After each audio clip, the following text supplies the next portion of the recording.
Welcome to Torment, Ties of Numenera. Maybe not the last mission, but maybe the last mission after we have completed Stalker yesterday, Shadow of Chernobyl, first part of the Stalker series. Maybe we will finish Torment today, but I guess this would be the penultimate stream. The stream before the last one. But maybe it won't be. Maybe it will be the last. But I don't think so. Well, let's see. Let's begin, or rather continue, and talk to the Memovira. The Memovira is the Haloin, by the way. Welcome. And the Memovira is the leader, and she was the controller. Well, she didn't really control, but she had an understanding with the bloom. The bloom is where we are inside of. All of this gooey, fleshy stuff, that's the bloom. And the Memovira, that's a hard word to say. She's right behind that door. And this is where we're gonna go to. And this is where we want to go to. Whatever. And these are our quests. Yep. We will give Dracogen, the crime boss, kind of in the bloom, the navigational cortex, so that we can keep the, that's not mentioned, the magmatic amulet, with which we can, like the Memovira before us, kind of control, not control the bloom, but ask the bloom nicely if it will comply with what we want it to do. And we want to keep that because I think it will be helpful in the future. Yeah. And I'm sorry, by the way, if this fucking sun is going to blow out this picture here and overexpose it, but what are you going to do? I can't do anything. Especially there are a lot of flies on the,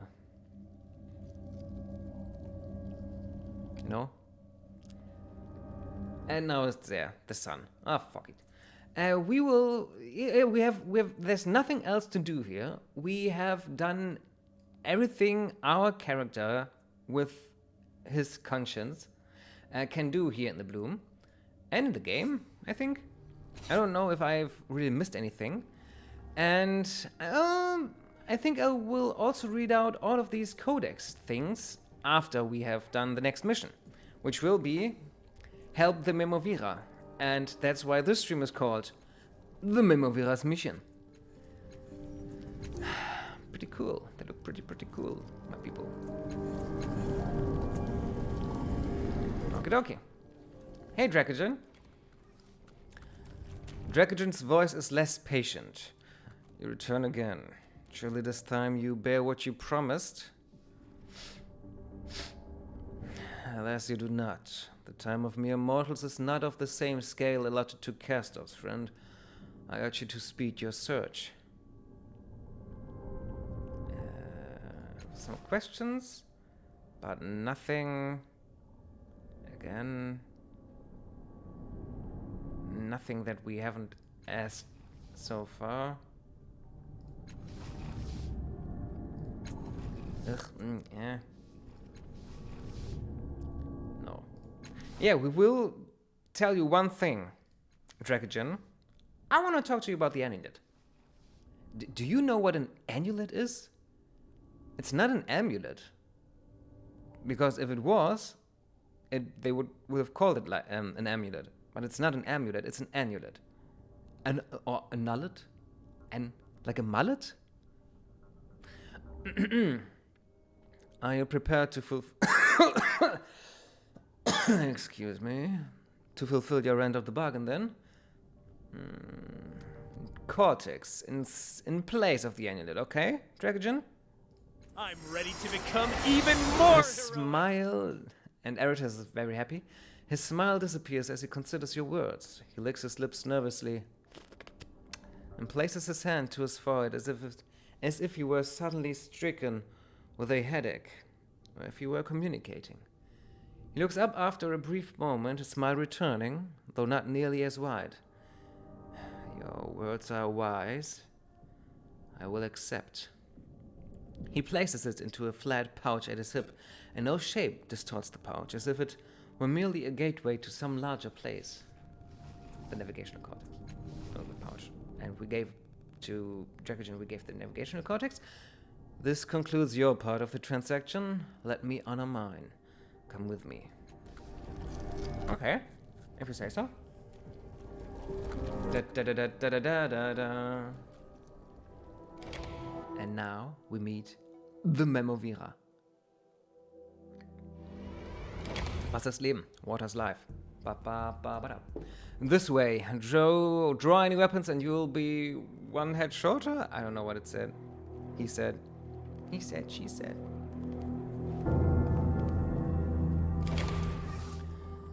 The Memovira is a medium-sized woman, regal in bearing. She scrutinizes you with a look that manages to convey both admiration and disdain. Though her words are cultured, her voice is rough, perhaps an artifact of low upbringing. Dracogen was effusive in his praise for your skills. I've been following your movements myself. You moved the trade post out of the depths. There are very, very few people who could manage such a feat. The way she looks at you and holds herself suggests that she might be wary, or even slightly afraid, of said accomplishment. Her eyes are piercing as they sweep across you. I've dealt with casters before, of course. I found your kind to be tenacious, resourceful, and skilled, and I know the one you are looking for. I can tell you where she is hiding. So the first is alive then? She pretends to hide a contemptuous smirk. Dracogen told you otherwise, didn't he? He knows far more than he lets on. He also knows better than to give away my bargaining chips. Your information is correct. The first is alive.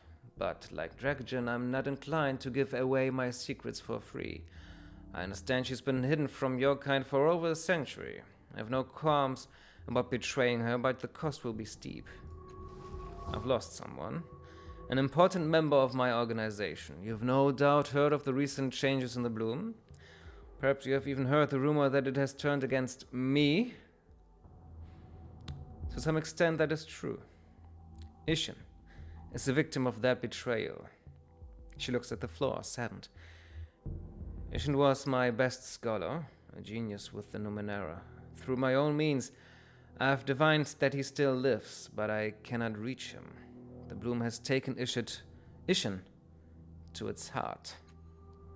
I have lost more men than I care to think about while trying to recover him. As a caster, however, you have certain advantages. My minions do not.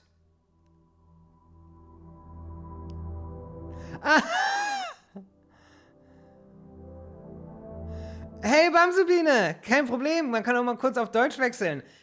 Ohne Witz, ich habe mir auch gedacht ein bisschen, es war auch ein bisschen für euch. Oder auch für Ilbrick. Ich wusste, Shantae war ja schon seins und Hollow Knight, habe ich mir gedacht, ist einfach auch schon ziemlich seins.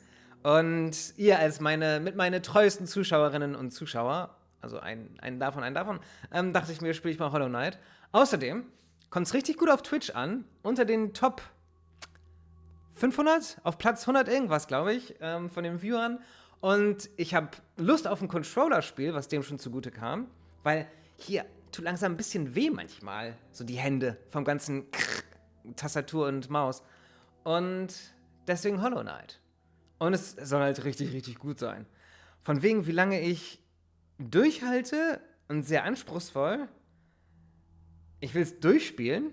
Also, ich hoffe, ich halte halt bis zum Schluss durch. Wenn es hingegen ein Endlosspiel ist und ich das falsch gelesen habe, dann scheiße. Aber ich werde das durchhalten. Ilbrick, ich werde das durchhalten. Wobei ich auch kein Problem habe, damit auf irgendeine Walkthrough-Map zu gucken, wenn ich einfach nicht die verdammte Hidden Door finde in irgendeiner unten rechts fucking Schüssel-Mini-Ecke auf der Map. Da bin ich mir dann nicht zu gut für. So viel dazu. Bamsebine, was ist das Leben?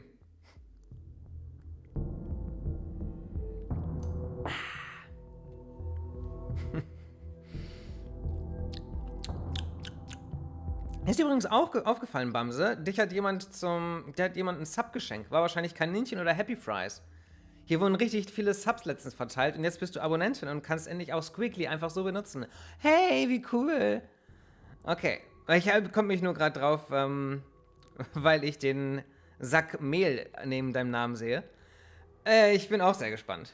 Ja. Und bin auch gespannt, was ich mir noch für andere Spiele aussuche. Vielleicht wird auch Hollow Knight extra für euch Montag und Mittwochabend passieren, aber erstmal FTL am Montag und Mittwoch dann Hollow Knight. Der Reissack ist, weil du jetzt einen Monat lang Subscriberin sein wirst.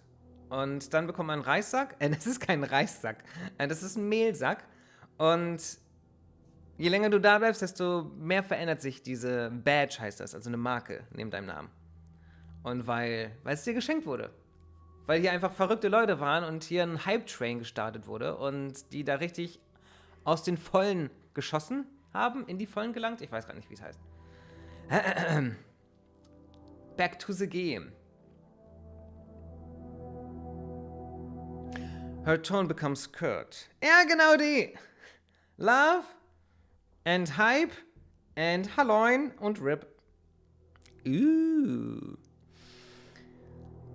With the recent fluctuations in the bloom's layout, I no longer know the path to reach the heart. I suggest you talk to someone who knows the bloom well, if you cannot discover the way yourself.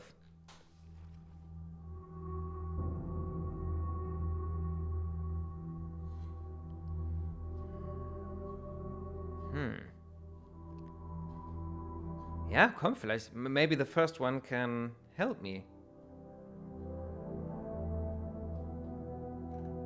Hey, Memovira, the first is powerful. Her laughter rings throughout the fortress like a death knell. Oh, she is powerful.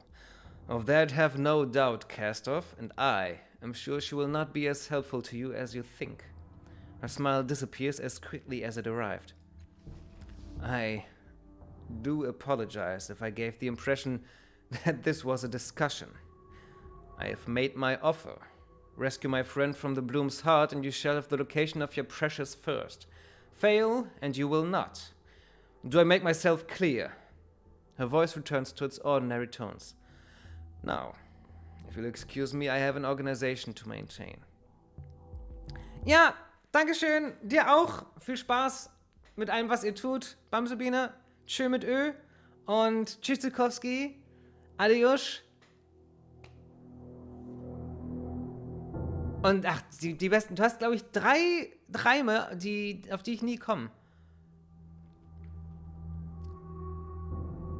Ich meine, nicht Paris auf 10 auf Wiedersehen. Und auch nicht. Egal. Ciao, Bamse. Ciao. Yes, continue. She addresses her guards. See that the Castoff doesn't get lost on his way out.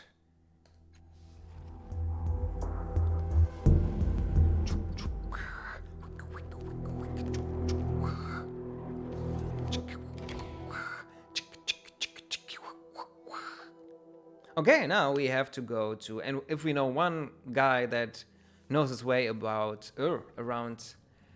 the bloom, it's, his name, it's Grisela. Oh, and let's level our peephole up. Increase my edge badge. But which one? Well, of course, the intellect edge. Yes, please. Did I learn that? Or remember it? Good question. Allegan, you get some more might points, please. Yeah. Yep. Feel stronger now. You are. Yeah, no. And you get extra effort. I've learned a thing or two. 1 point remaining. Resourceful. could be useful because I have lots and lots of ciphers and I'm not too cheap, but I don't want to sell them. They sound so useful, but I never use them because you can only use them one time, and I have my problems with one-use items. Okay. You're a jack of all trades? I know. Virtuoso.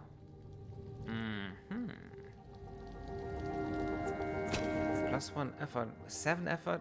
I don't even know if I've got the points. If I would choose that.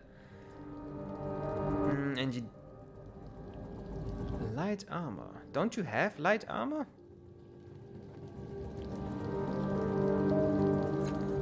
Let's just pick that and reload if he doesn't wear light armor. Skill to increase. Yeah. Endurance. The rest is... I don't need the rest.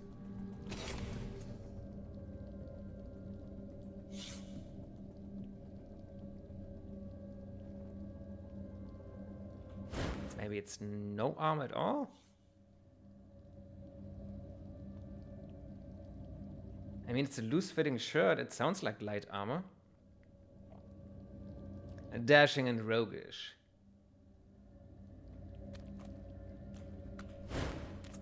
I think. Okay, so we have 60 here. And let's reload and see if it changes. If his armor really is light armor. Up.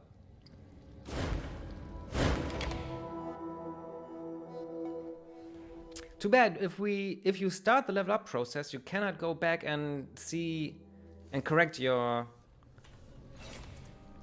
So I couldn't have looked there and then say, okay, he doesn't wear light armor, and yeah, 50-50 and 60-60. So yeah, it should be went well. Yeah. I think that's the perfect little perk we chose for Tibia. So we can be proud about that. We know our Tibia. He's nice. No, he's not a nice guy. Tibia.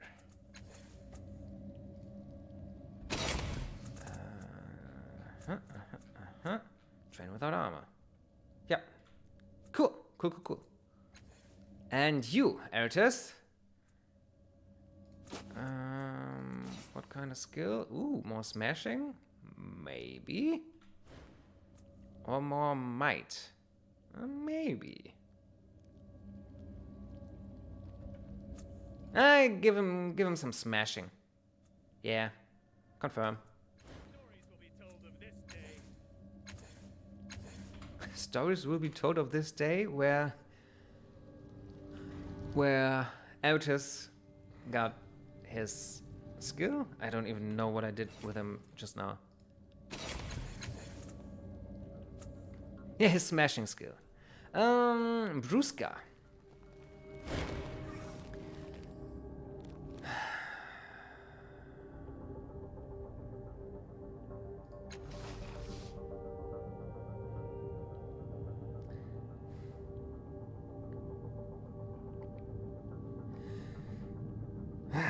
You're new, so I'll tell you this once. The Memovira asked you to do something, yes?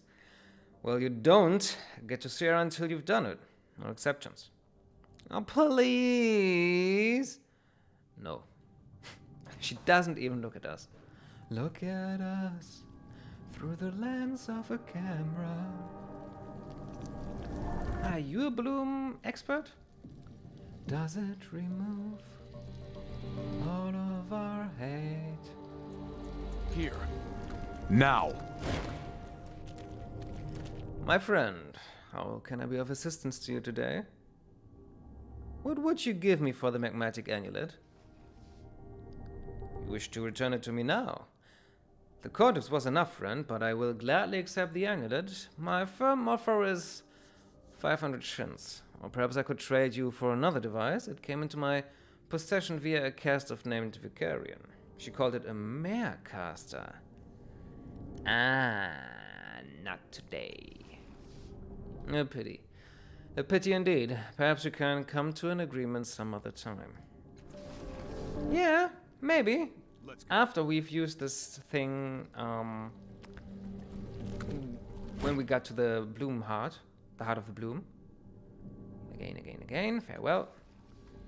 Look out below! Above! Sideways! Sideways! Yep. Okay, waits for prey. Hello, Roxy! Hi! Maybe this will be the last Torment of Numenera stream, but I think it won't be. But the next time. So next Tuesday would be. And did you see, Shiroxy? Next Wednesday, new game, Hollow Knight. Hollow Knight. I've heard that Ilbrick and Bums, or especially Ilbrick, is very, very glad about my choice. Oh, I didn't.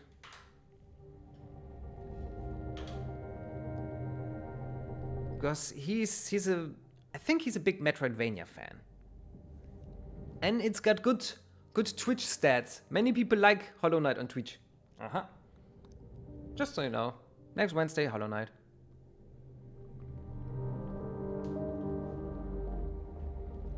Have you any kind of experience with Hollow Knight? Have you played it? Have you seen people play it?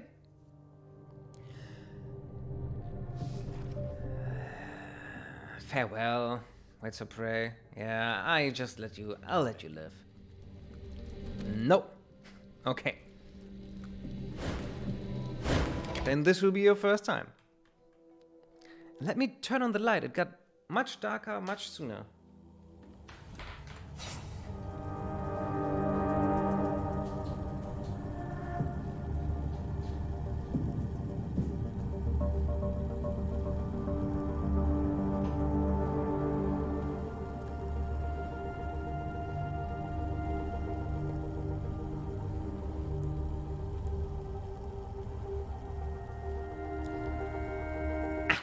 Let's continue. Oh, by the way, there was a different ending for Stalker, which I didn't get because I thought when I just got teleported out of this last level during my conversation with the G-Man, the sea consciousness, I thought it was then the endless game mode I kind of unlocked, but no! I could have gone through some teleports and then got a different ending. You can watch it on YouTube if you're interested, people. I was. And then I learned that the story is a little more complex with Stalker, but still, I don't think it's really that good. Not bad, but not good either. Grizzler nods as you approach, smiling lopsidedly. Yep, I'm still here. Something in the inn? The heart of the bloom. Do you know how to reach it? Making a note. Folks say there's more that'll take you to the heart, if the stories are true. You can only see it if it wants you to. Never been there myself, but when I need something from the bloom, I go to the place where she's most likely to hear me. He nods his head toward the colossal statue on the other side of the vast interior space. The shrine of Chilla the Great. Maybe somebody there can set you right. I know, I think I've gave him 3 different voices throughout my playthrough, but I always forget which ones I did before. What will I find in the Bloom's heart? I call myself a Bloom God because I know the sacred gods, the deep places are different. More alive, more conscious. For the voices packs them. They wrap themselves in flesh so they can wander around and feed. The art is where Memoviras are made and unmade. When you go down there, you ain't coming back until the bloom is finished with you, one way or another. Good to know. Farewell. You ever need advice about the bloom? Come find me again. Yeah, he's a Texas Ranger. Walk without fear. You have been the Memovira. Maybe you know something.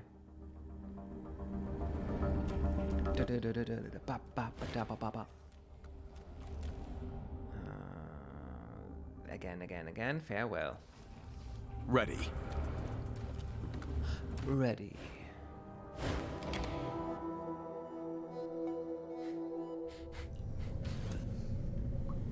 Hey, Action. observant spec. Here I come. You seem to be a specialist in... that was not good enough. About the bloom. You've been talking to the Memovira.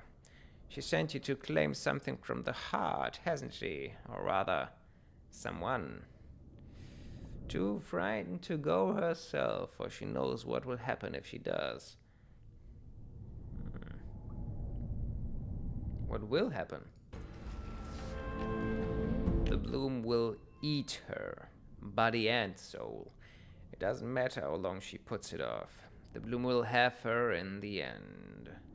The only question is who it will find to take her place. But you want to reach the heart, and I can help you. Updated my journal. One gets to the heart in the same way one gets anywhere in the bloom. The more will take you, and the more you want is just over there. The spec waves a hand toward the nearest corner of the shrine. You feel like a blindfold has been suddenly pulled from your eyes, and a wave of vertigo nearly knocks you to the floor. When you look up again, a maw has appeared. A wild maw appears. It's like Pokemon. Or Pokemon in English. Eyes sparkling, the spec reaches out a hand to steady you. Sometimes the bloom hides things from us. Its whispers distract our attention. Our senses perceive what's there, but our minds don't. That maw has been here all along. Are you serious?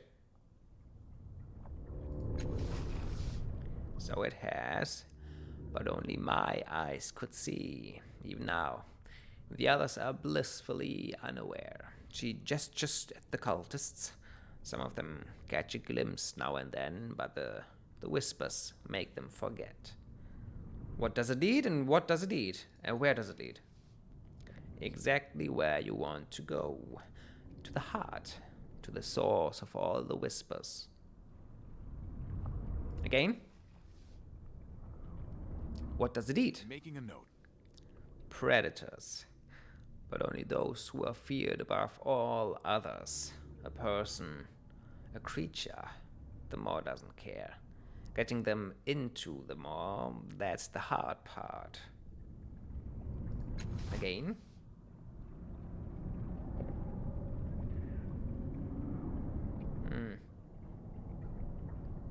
Only the most feared of predators. She regards us with a critical eye. Your sire offered himself to the maw, but I don't think it will open for you. I think I'll take a look at the maw, then. Thank you. A thick mass of flesh protrudes from the wall, surrounded by waving tendrils. It appears to be another maw, just as the spec told you. If this maw wants a predator, then it's found one. And by that, I mean me! He turns to you. Will it eat me? Please let it eat me! But it might kill you. But it might not! Eratus pauses, seemingly unable to think of any other arguments. Anyway, now that it's seen me, I'm sure it won't be satisfied with anyone else.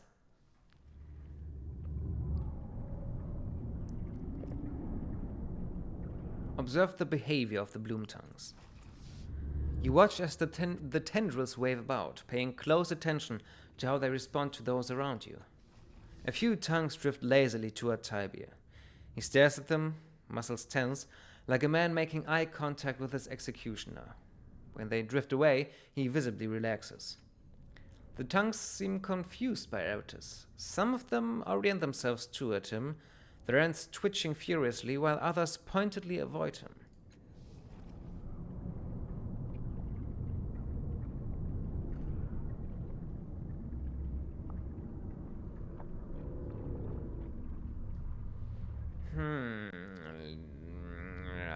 We have saved the game, okay. I mean, the best thing would be the Jar of Iron Wind, right? Iron Wind, right? I don't want to... Just, let's see what Tiber says. Tiber, I think the Maw is interested in you. Well, the feeling's not mutual. He shoots you a wary look.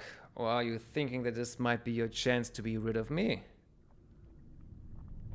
Not at all, just making an observation. Oh, well, observe away. Well, yeah, here's the Jar of Iron Wind. You draw out the battered metal jar and hold it aloft, well within reach of the tongues. Nearby, you hear a sharp intake of breath from the speck. Is that? Risking a glance towards her, you see that her eyes are bright with wonder and also horror. She watches the movements of the tongues, and it's clear that she has no idea what's going to happen next. Okay. Several of the tongues dart toward the jar, snatching it out of your hands. They begin to twist at it, trying to pull it apart. For the first time, you realize what a mistake this might have been. Then you hear a loud buzzing sound from the metal container, as if whatever was inside has suddenly woken up. The tongue stopped twisting the jar. A furious chittering and hissing answers the angry buzzing of the iron wind, drowning it out, and the tongues tossed the jar around like a great beast playing with its food. Then, with a final violent shake, the tongues hurl the jar into the maw. The chittering and hissing rise to a climax, Making a note. and the maw opens. Whew! That went, well, better than expected. About, again. Well, I met a man outside. He claims to be the former Memovira. So he was. A man who enjoyed holding lives at his mercy, pronouncing judgment from his throne. You hear the chittering, whispering voices of the bloom behind the speck's words, twisting their way into your mind. When you blink your eyes, the image of an imperious-looking man flashes before you. The same man you met outside, but younger, stronger, with a cruel curl to his lip. The whole bloom was his palace, the seat of a kingdom he would build, for such was his ambition, and the bloom loved him for it. Such power it gave him. What sort of power? Every Memovira can open a maw at a touch, but not all can summon maws to their side. Fewer still can call them outside the fleshy walls of the bloom, as he could. But the bloom turned on him, just as it's turning on the Memovira now. Just as it always does. So many lives cut short by his hand, so much fear bound up with his name. He'd grown fat with the terror and strife that he sowed. In the mind of the bloom, he was a beast made plump for the slaughter. The bloom eats terror and strife?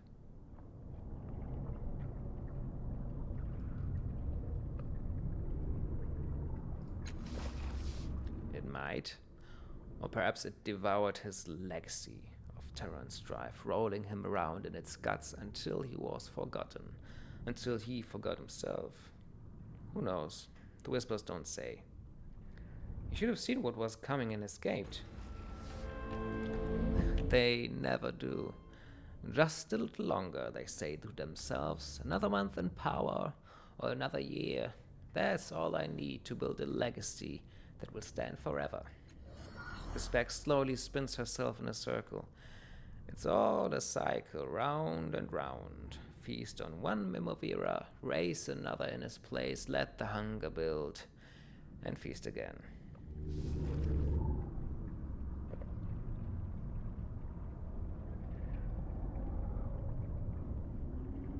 These are interesting questions. I didn't expect this conversation to go that long.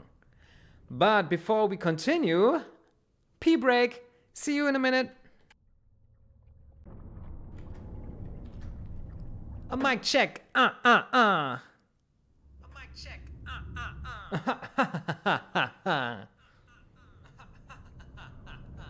Okay. The mic is checkered. Let's continue. Yeah. How long has this cycle been going on? Since the time of Chile, at least. So, 4 centuries? 5? She seems momentarily confused. Before that, who knows? There was no spec to watch and remember. Wouldn't she have been part of the Bloom's feeding cycle too? The spec turns to you sharply, eyes glittering. What are you saying? Ja moin, Hexdrahtviech!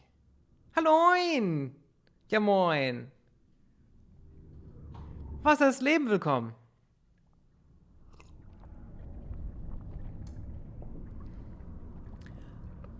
Neues Spiel am Mittwoch, Hollow Knight. Vielleicht interessiert es dich ja. Ich mache gerade Werbung für alles, was sich hier an den Spielen jetzt gerade ändert, nachdem ich Stalker gestern durchgespielt habe. Wie geht's, wie steht's, Hex?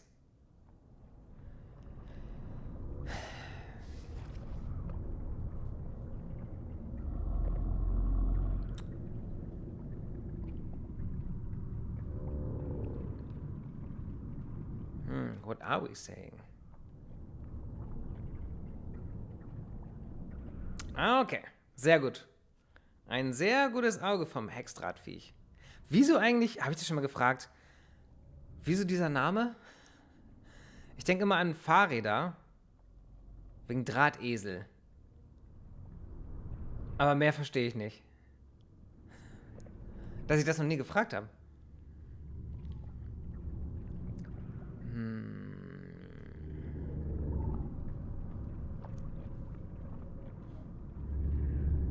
She may not be coming back. You needn't spare my feelings. The old woman smiles defiantly. I know you think that Sheila's gone, but I choose to believe differently. She wouldn't abandon her spec. Stupid. Here we go again. Aber nicht bei mir. Mir hast du das noch nie erzählt. Haha, okay, es geht echt um Hex-Editor. Das war auch mein erster Gedanke, dass es irgendwas mit Hexcode zu tun hat. Aber nee, dann, das war mir nicht bekannt. Das heißt, ich habe es wirklich noch nicht gefragt. So now... The Bloom wants to eat this Memovira. That's why she's hiding in her tower. Too scared to leave her tower. Too proud and stubborn to abandon the Bloom. She's no different than the ones who preceded her. The Bloom will eat her and her name will be forgotten. How long the cycle? Blah, blah, blah. Let's talk about something else. Again. About the shrine. Remind me again. More questions about the maw. Again. About you. Again. Okay, farewell. Draht, weil ich kein Internet hatte und immer die Internetverbindung von einem Kumpel genutzt habe. Viech, tja, Viech halt. Okay. Der letzte Punkt gefällt mir sehr. Ah, und hattest du auf Mixer schon gefragt? Ach, hätte ich? Nee, hab ich nicht. Da hieß du ja auch Monostyler. Das heißt eigentlich, ich kannte dich als Hexdrahtviech erst einmal über Facebook, sowas ähnliches jedenfalls, und dann auf Twitch. Aber auf Mixer hattest du den Namen ja nicht. Das muss jemand anderes gewesen sein. Oder ich habe es doch auf Twitch schon mal gefragt. Aber die ganze Herleitung sagt mir nichts. Und dabei dachte ich eigentlich, merke ich mir sowas. Von Lehari zum Beispiel weiß ich es noch. Das klingt aber echt übel hier.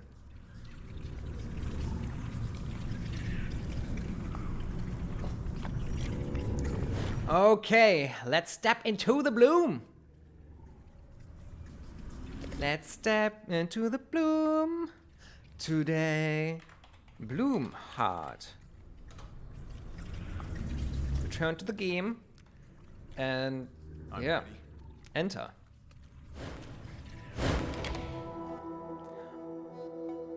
Okay, dann war es einfach ein anderes Place und Space. Okay. Upsa. Was? Wieso? Was macht ihr da? And why are you doing that? Ew, these are almost faces.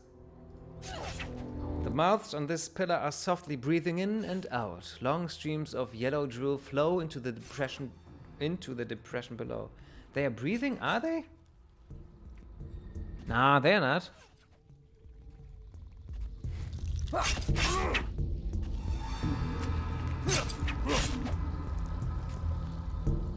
Nice.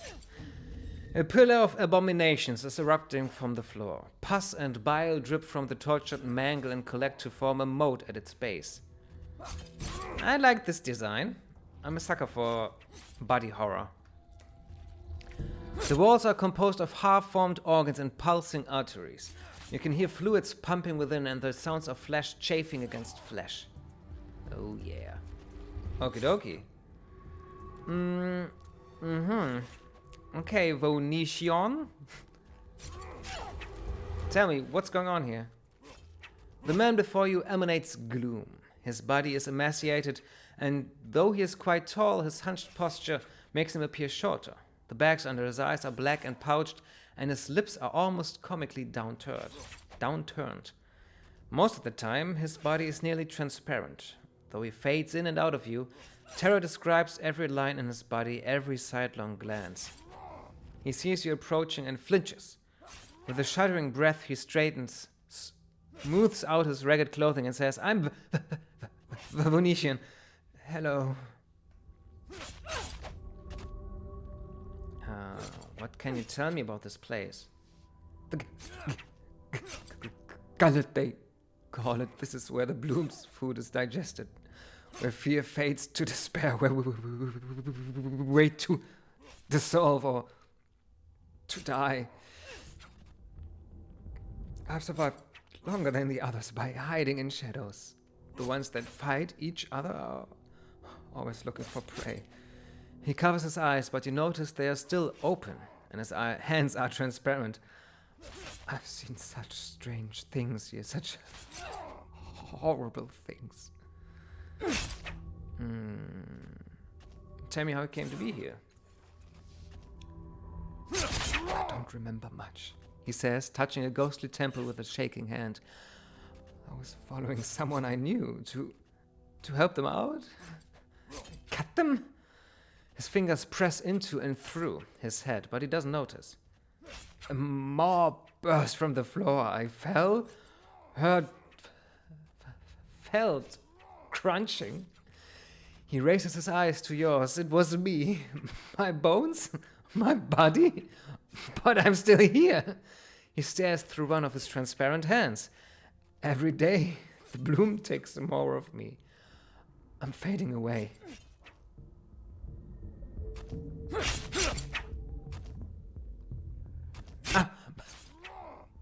Du meinst bei Steam? Oder? Wahrscheinlich. Ja, okay.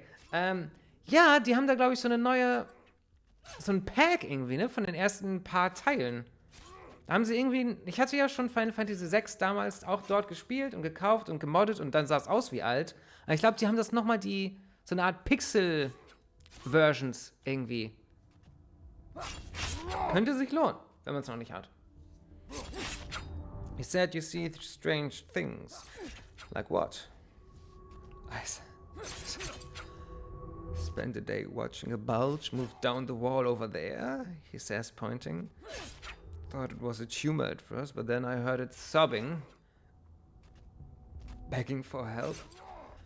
He turns back to you. After a time, it dissolved into the wall and the begging stopped. What other strange things have you seen? Please remember and tell me. A talking wound in the floor, speaking through bubbles of pus. It promised it was an escape from this place, a tunnel to the outside. Only one of us was desperate enough to believe it. Ruben crawled in. She said she could see daylight. Then the wind chuckled and we heard bubbling.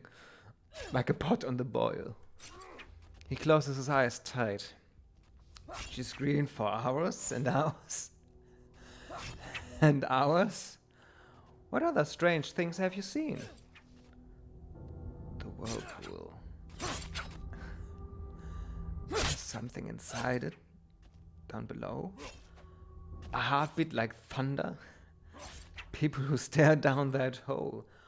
Who listen to the beating of the heart. They can't walk away. They lean closer. Closer and fall in. They fall in smiling. What other strange things have you seen? Nothing more. At least I will not speak of more. What else? Come on. Tell me. Come on. You can tell me. Okay, farewell. Farewell? Not here. Not ever again. Okie dokie. Hey, predatory echo. What you doing? A knot of human figures stab and cut at one another, snarling like beasts. All of them are semi-transparent, fading in and out of corporeal reality. They're a strange, mismatched group, and they seem to be attacking one another randomly. If you remain here or try to move past them, they are likely to see you. Back away quietly. Ugh. Ugh. Yeah, Tybee is the stealthy one. I know. Ah, damn! You hear a sharp intake of breath and the pair of combatants disengages. A wild-eyed man turns to look at you. He's wearing the garb of the Memovira's thugs. Someone is here! Someone to kill! The others break away from each other and advance in your direction. Faces twisted in mindless rage. Okay. Crisis initiated. I'm gonna kill you. I'm sorry, but I'm gonna kill ya, man. Just like that. Oh, they have some HP. Maybe I can use a cipher.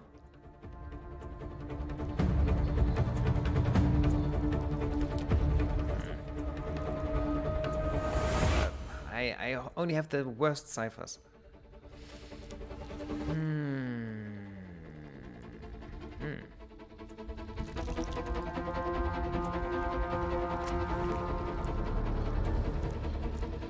Yeah, sucker punch. I'm gonna sucker punch you, man. Booyah.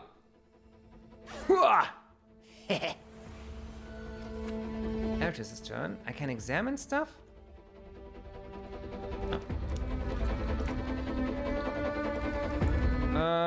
Ertis, you kick his ace. Ooh, what do I have here? Warding worm? No, I don't need that. Fell swoop. I thought he would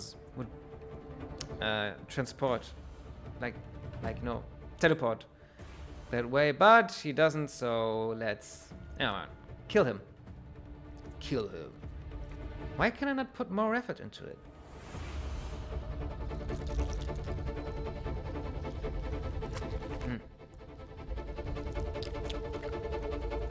Maybe because I'm already at 100%? Yeah, of course. That must be it. How odd. My attack didn't feel strong at all. At all. My brooch damaged them because I just went by them, I think. I should challenge. Ooh. No.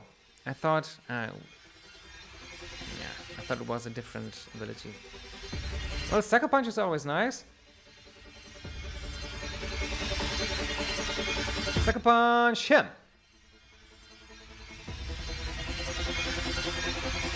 Booyah. And then go there. Why not? Still have movement. Predatory Echo's turn. Ooh. How odd. My attack didn't feel strong at all. At all. What's Ertis' ability? Just because they come near him? That's pretty cool. Ertis, what you got there? Yeah, inventory, I guess. Oh yeah. Oh yeah. Okay, Elegern. You... they are all so far, and Elegant, you're so slow. But I can incite Eldritch with an action. Animate Balefire. I just lost the attack, okay. Mind control. Ah, they are too weak. Yeah. Just inside action, I think. Eldritch could use an action. And yeah, kick. This one's ace. Booyah. Yeah, Elegant, that was okay. But yeah, you could still move as far as you can. Which is not far at all. Here we go then. Venetian. Please don't let them kill me. What? Ooh. He should die now. Yep. Ooh, what's that? What's Eric's thing here right now?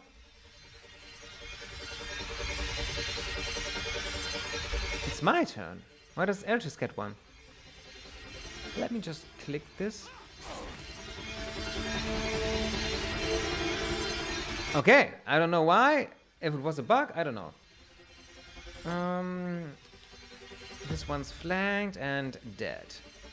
Gods! No, this one's dead and not flanked. Bye-bye. You never had a chance. You really didn't. Now it's your turn. No. There's still more. Some Murden. Well, I think we could stop that now. Just pick up some stuff. Battle axe, yeah, okay. Loot that shit. Disruption blade. This finally. Ja, die neueren Teile. Es ist richtig. Ja, Final Fantasy ist teuer. Ich habe auch, glaube ich, der 12. Teil. Habe ich den 12.? Ich weiß, ich habe bis 10. Ich habe 7, 8, 9, 10 und ich glaube 12. Und dann 12.2? War das nicht so? Oder war das 10.2? Von einem gab es doch irgendwie 2 Teile. Aber andere. Und die sind auch aber wirklich nicht tief in einem Sale irgendwann. Ich habe auch bei Is There Any Deal, kann ich nur empfehlen. Habe ich auch schon mal empfohlen. X und X2, so war das. Okay. Genau. Und die sind, glaube ich, weniger als 12,50 € oder so. War ein Teil, ich glaube, irgendein Teil von denen noch nie. Und nach so vielen Jahren dachte ich dann auch, kann ich einfach mal zugreifen. Ich glaube, so habe ich es gemacht. Bin mir nicht mehr sicher. This finely crafted longsword has lines of red energy running down the blade into an energy core in the weapon's crossguard, with words from an unknown language carved into the lines in tiny lettering. Whenever someone is struck by this weapon, the red core releases disruptive energies, destabilizing the enemy's protective garments. The shifting lettering on the blade spells out the word Vandraven. When the sword is held by another, the letters shift but spell out the same word, in whatever lettering or language the carrier will best understand. The word itself has no known meaning. That's okay. Would be for Taibe, but he's got other stuff. Why not? Why not?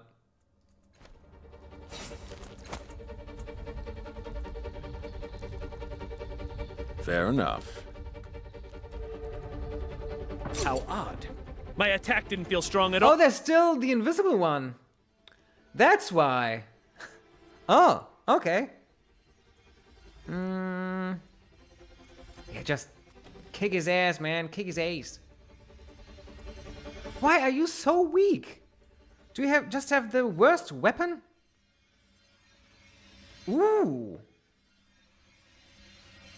Okay, das ist echt immer noch viel Geld. Ja, zu 50% habe ich es auch nicht gekauft. Mindestens 60, glaube ich, war bei mir der Sale damals. Wenn ich's habe. Ich weiß gerade gar nicht, ob ich nur bis 10,2 habe. Das ist viel Geld. Ja, ja. Doch, doch. Maybe I should give him a different weapon. Altus, do you have... No. You have some nice things, but nothing for might. Shit. Maybe... No.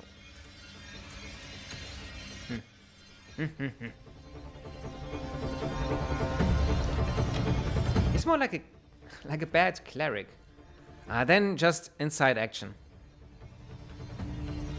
Altus is the real tank. DPS here. Boom! I bet your ancestors felt that.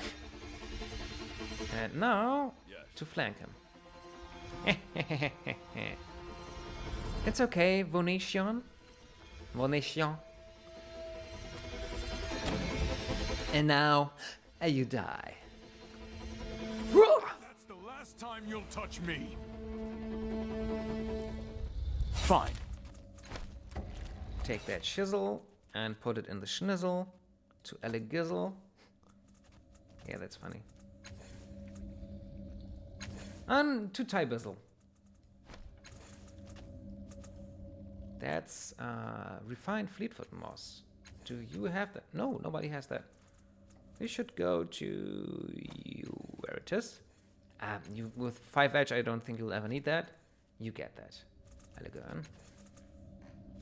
Okay. Okay, kein Problem, Hex. Viel Spaß beim AFK sein. Okay, now that we've done that, maybe you can relax a little, Venetian?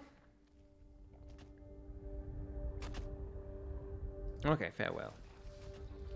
Tongue cluster. A cluster of bloom tongue sways before you. These are much like the ones you encountered in the trade post, but this time, the hissing and buzzing voices of the bloom are eager and impatient, worming their way into your mind. Communicate with the bloom tongues. The voices grow louder, slithering into the cracks and crevices of your brain, dragging forth memories that are buried deep within you. Pain lances through your head, white hot, as the tongues fixate upon a memory and try to wrench it free.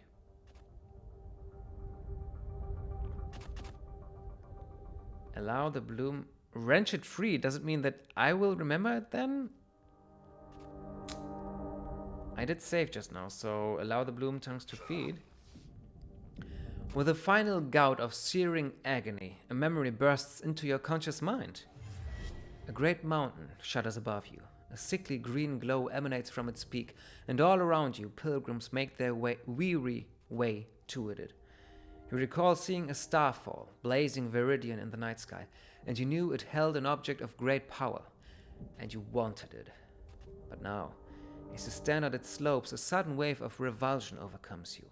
Why are you here amongst these people? Why? What do you have in common with them but a siren call of curiosity? You turn and walk away. You push through the crowd, worry building in your chest. Their blank stares tell you that you're making the right decision. A few kilometers later, you stop to catch your breath. The mountain rumbles again, and it overflows with pus-like lava, a wave of pestilence that overwhelms the crowd. The mountainside is still for a moment, and then you see the erstwhile pilgrims burst from the muck and form into military formations. Whatever becomes of them, you'll be no part of it. The memory ends, and the bloom tongues sag drunkenly against each other, sated by their feast. You sense that you may be able to seize control of them now.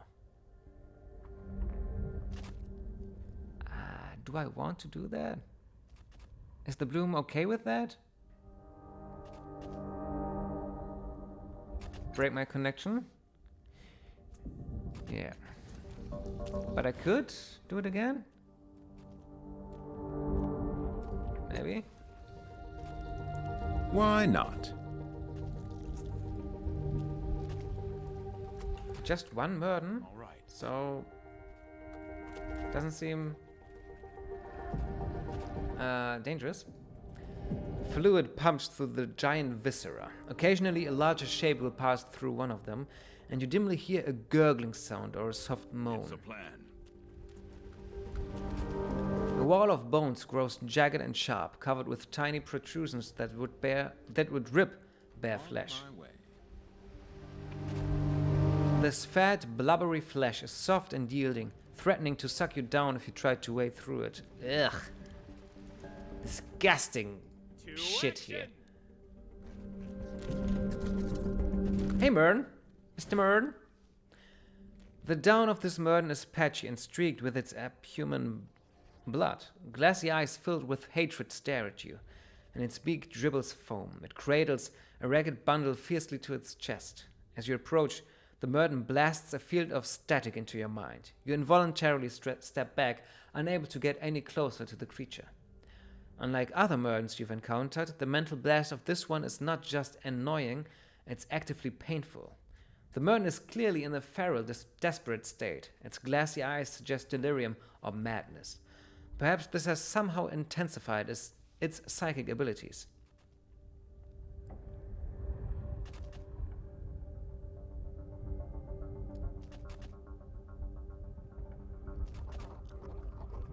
Touch the amulet. Oof! You place your hand on the amulet, and the Mern immediately clutches its head and screeches piteously. Its mental static echoes back and forth between the Mern and the amulet, overlapping and intensifying. The pain gets worse for you, too. Just as you're about to remove your hand from the amulet, the Mern groans and collapses to the ground, unconscious. Search its belongings. You unwrap the ragged cloth bundle that the Mern was trying to hide from you. Inside, you find an egg-shaped object of pearly white synth. When your hand brushes against it, you hear cheerful music. You also find something that looks like an adorably fuzzy head mounted atop a metal cylinder. The head is alive and appears to be dozing. You take both items. This egg-shaped object is made of pearly white synth. The moment you touch it, a lively tune begins to play in your mind and the egg adheres to your hands, preventing you from accidentally dropping it. Ooh, smart egg. Candy dispenser. This rectangular device is topped with the head of a furry, vaguely feline creature. So it's a gremlin pest. The head appears to be dozing occasionally and makes soft cooing sounds in its sleep. Search it again. The Mern's pockets are filled with gobbets of raw blue meat that have been gnawed and spat out. These disgusting strips of flesh are intermixed with a few worthless trinkets that no one, besides a Murden, would find valuable. Again? Okay. Just one thing. Let's see what else I could have done with the Murden.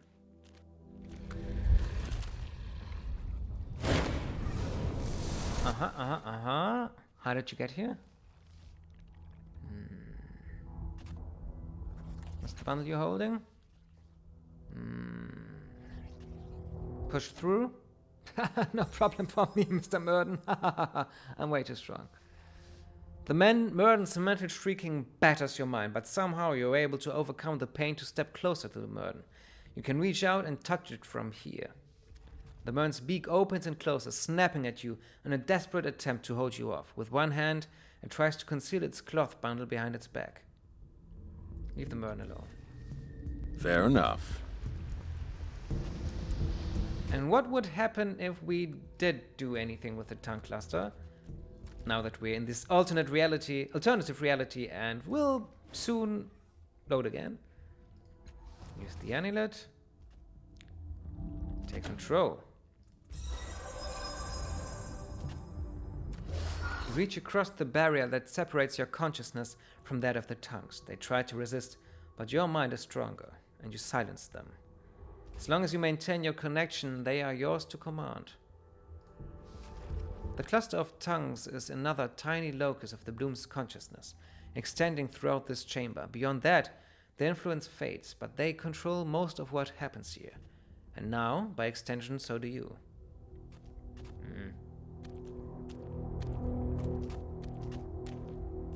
What's happening outside this chamber?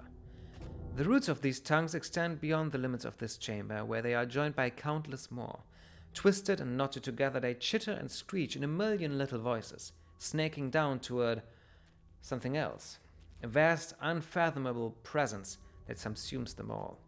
Subsumes. A great pounding noise rises from the place where they converge, lighting up all the nerves in your body with every thunderous beat. Whatever it is, it's very close. Again?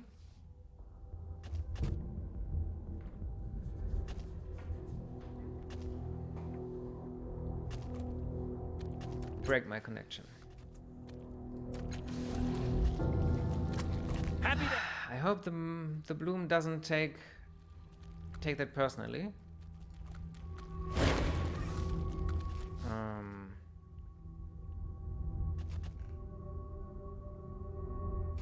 Yeah, touch the magmatic amulet. Search its belongings and get the stuff. Show more. Search it again. Leave the burn alone. Okay, so I'm ready. we didn't even need to reload. And save the game. Yes. Now. Yes, now. Oh, loot! Hey there, Mr. Loot. Come with me. All right. Okay, ready. lots of stuff here. 3 fat arteries converge on the bridge of bloom flesh, spilling a foul, sludgy mess from the other side. It empties into the pool and spirals down into an open sphincter. Step away from the opening. Hello, sphincter. 3 tubes spill a foul bile into a rancid, swirling morass. Somewhere at the bottom of the pool there must be a drain. You can hear a faint thudding, like that of an overgrown heart. Each time it beats, the surface of the pool ripples slightly. Smell the fluid? You lean in close to sniff the fluid and quickly pull your head back before you vomit, though perhaps a touch of vomit would improve the stench. The fluid reminds you of rotten flesh, bile, half-digested meat, and a mixture of rusting metal and lightning. Touch the fluid. You tentatively dip a finger into the foul stew. The fluid is both gritty and slimy, and it burns when it touches bare flesh. You quickly snatch your finger away and wipe it on your clothes. Touch it again. Smell it again. Drink the fluid. You hold your nose shut and take a sip of the noisome liquid. It coats your mouth and throat and burns like acid in your gut. Atrocities fill your mind's eye. Rape, murder, flayings, cannibalism, and worse. So much worse. You vomit and the fluid burns more as it exits your body. Wow! That's... I do not condone these acts, but I like dark stuff, and as long as it's not real, I like dark stories. And that's why I love the bloom the most of all these the locations in Numenera. Walk away. Yes. What's that? What's that, huh? What's that? A cluster of bloom tubes sprout from the floor. One of them, thinner than the rest, has developed a leak, and its vile juices flow energetically into the pool. Tie the tube into a knot. Tie me up, please. Thank you. You deftly manipulate the tube, kinking it to avoid being sprayed. You spray while you work, and you manage mostly. A few drops of the rancid stuff land on your boots.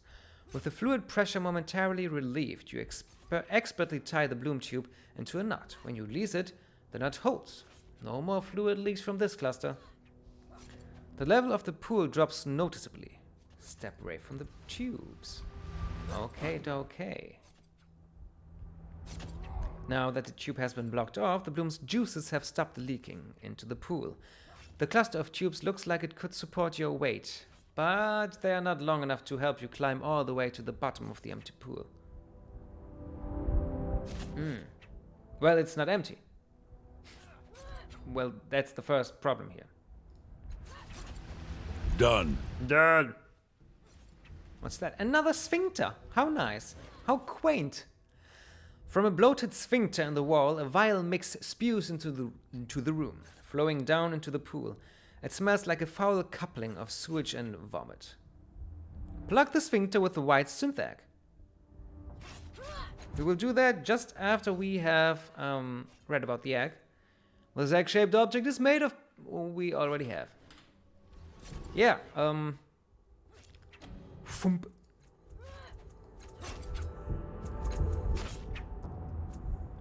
Thump. The egg is almost exactly the right size to shove into the orifice. You force it into the opening, spraying bloom juice in all directions. It hisses and burns when it hits your bare skin, but you ignore the pain, shoving the egg deeper until the flow of liquid has stopped. The sphincter convulses once or twice, but your makeshift seal holds firm. The level of the pool drops as one of its sources is cut off. Neisenstein! Your impromptu plug appears to be holding. The sphincter makes wheezing, burbling sounds, but nothing else comes out. Yes. This looks interesting also. Okay, Siobhan? Isn't there... It's almost written like an Irish name, a Gaelic name. I never worked out how to pronounce that also. Despair lines the face of this ghostly figure. His aquiline features are clean and strong, his head shaven. His eyes, empty sockets, are bleeding. But they turn to you. I have my problem with deep and sepulchral voices.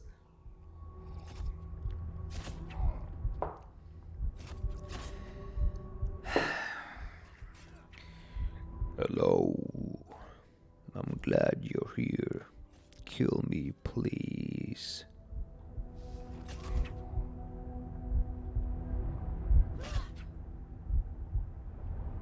What happened to your eyes? I don't know. I came here too long ago, and memories are the first things the Gullet takes. Then hope, then the senses. All I know is that I've been here a long, long time. Why are you standing here? Listening. With a slow nod in the direction of the whirlpool, he says that. It sounds like a heartbeat, doesn't it? He leans forward ever so slightly. It sounds like peace. You ever think that standing near this thing is what's making you want to die? He goes still for a moment, considering your words. Perhaps. Or perhaps it's the fact that I'm trapped here. No. Never, ever escape until I'm dead. But have no fear. I'm not giving myself to whatever is down there. He leans away from the whirlpool ever so slightly. I've seen what happens to those who throw themselves into those waters. They are torn apart, but they don't die. They live on as part of the bloom. We hear them weeping sometimes, or screaming. Why do you want me to kill you? He looks at you, shocked, and speaks slowly. Why do I want you to kill me? Are you completely blind? Look around you. Look at this place. Do you think I want to dissolve here? The bloom is eating me, digesting me, and I'm stuck in its gut. What life is left for me? Again? What happens if I kill you? Then I die. I disappear. The bloom gets no more of my essence. Whatever afterlife may await us is my reward. If you don't, I'll be here, fighting despair, listening to the weeping of the others, and trading hopeless words until I fade away.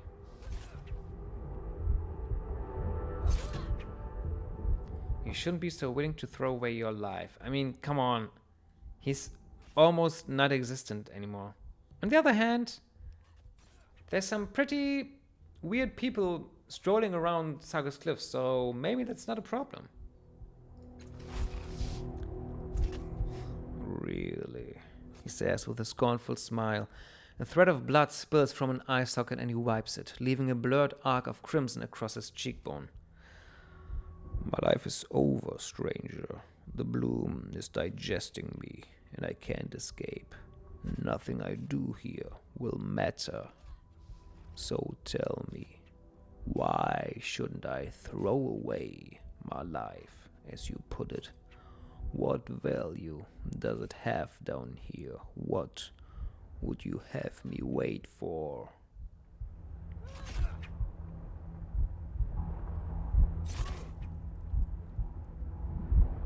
Maybe you could try to fight your way out. Have you seen the others? Most of them are wild beasts. The rest are losing their minds. No, stranger. There's no hope for us, no future. Only the horror you see before you.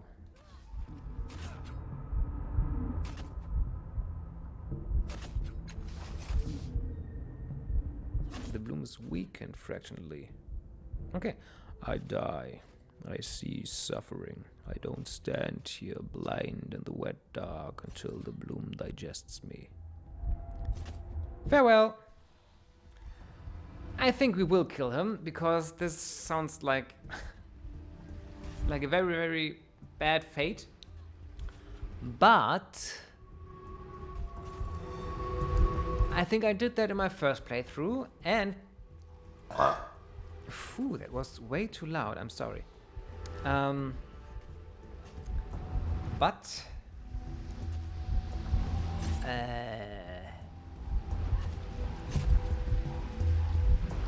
yeah, I think if we piss off the bloom, if we do that kind of stuff, maybe we shouldn't, because maybe it would help us then.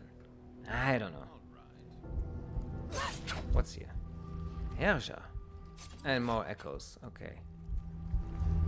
Bone emerges from the walls like sap, growing itself into fantastical shapes. Skeletal remains are scattered amongst them, slowly dissolving into the floor. The Anine's limbs are stiff and it stinks of decay. It appears to have been stabbed and hacked to death. Okay, Herja. Meine Herrschaften. For a moment you don't recognize the slightly transparent apparition because blood obscures her features. When she turns toward you, though, the sight of the armor and her memorable hair sparks your memory. It's Herja, the Angular Knight. She is digging at her forehead with a piece of sharpened bone, and her hands don't stop even as her eyes focus on you. Poison spills from her eyes and venom from her mouth. I don't remember her voice either, so just bear with me. It was you who sent me here, wasn't it? One prison wasn't enough for you. You needed to deepen my torment with a fresh illusion? When I loosen my bonds here, I will come for you. You and all your mutant-loving kind. You'll bleed. You'll scream for mercy. I'll burn you alive, wrapped in the filthy embrace of the subhumans you champion. I'll eradicate you, scum. She continues to snarl, even as she continues digging into her flesh. Ooh.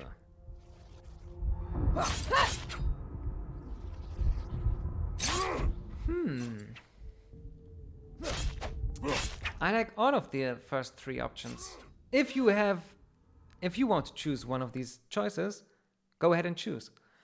Let me just pimp my webcam a little because it's looking a little green here. That's okay. That's okay. That's good. Continue.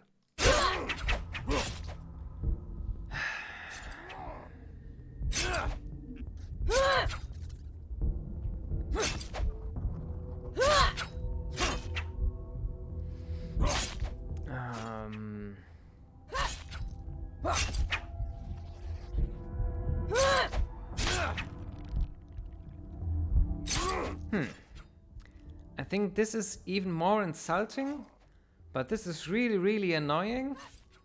And this is something else. Let's try to annoy her. I like to be annoying.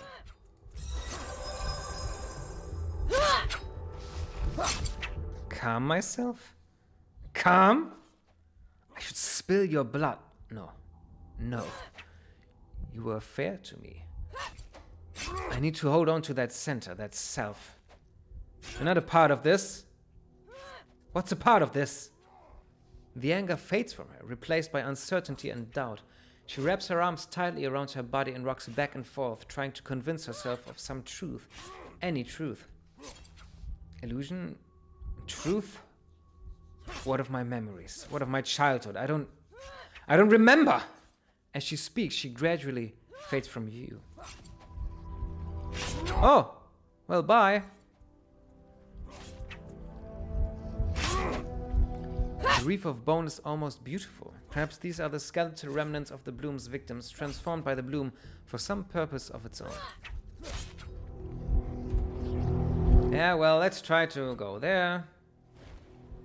And sneaky peeky, you come upon a familiar scene. More semi-transparent figures are locked in combat with one another, faces twisted in mindless rage. They seem to sense your presence and turn to regard you. This one is not like us, whispers a bloom cultist. He was not eaten by the great devourer. No, agrees a woman who is dressed in the rags of a slave. He is here for our pleasure in these final hours of our lives. She raises her weapon.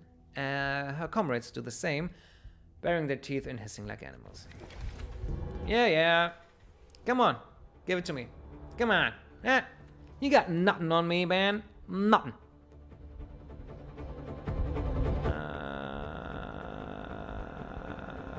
This one.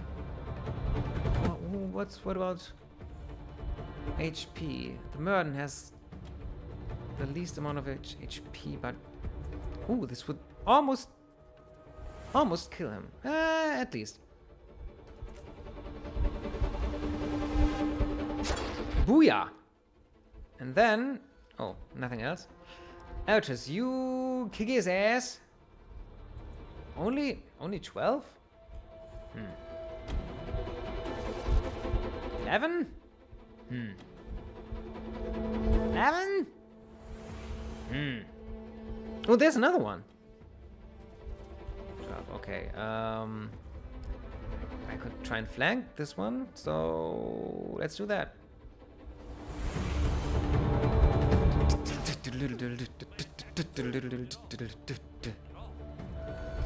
Tibia, you shoot.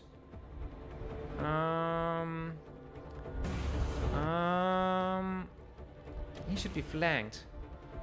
Now you shoot him. Or her. She sounded like a her. Her. And then go there. And Ertis.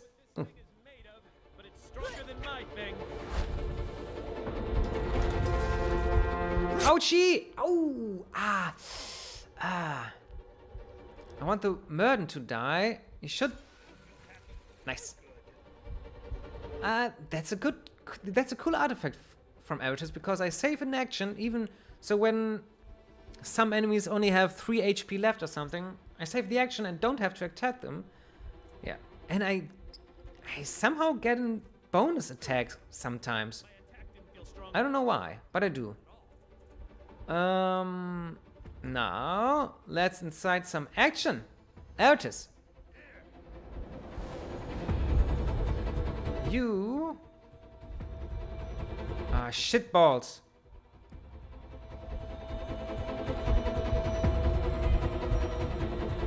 They're all too far away.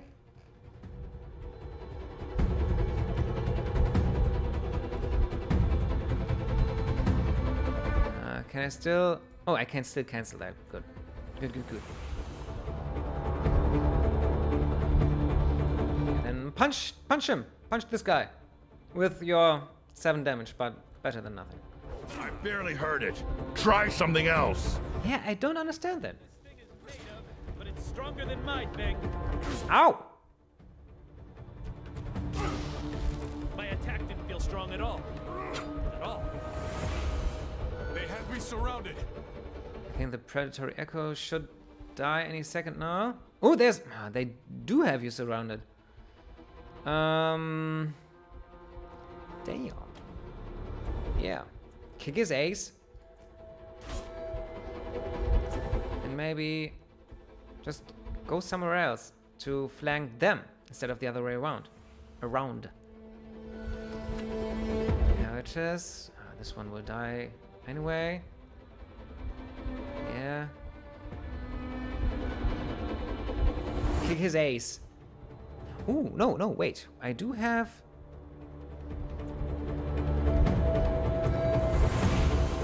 Fell swoop.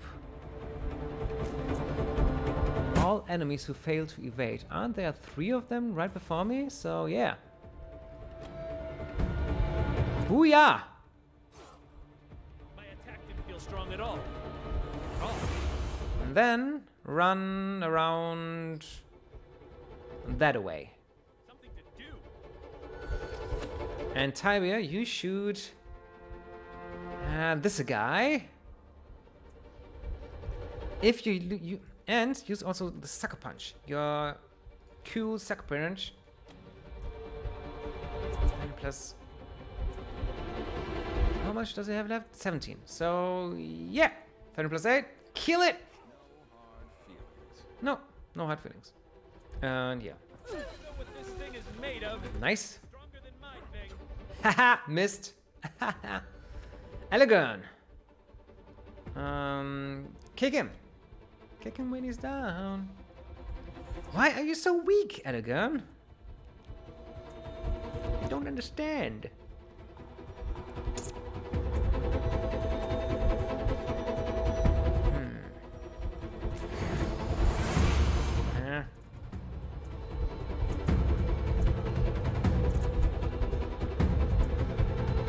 Just attack it. The predatory echo. I barely heard it. Try something else. And go there. Fine.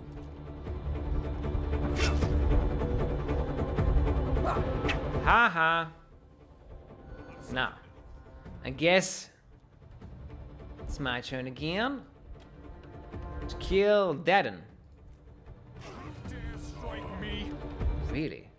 That's no manners. Altus, kill it! Kick it! I don't know what this thing is made. Make it dead! Stronger than my thing.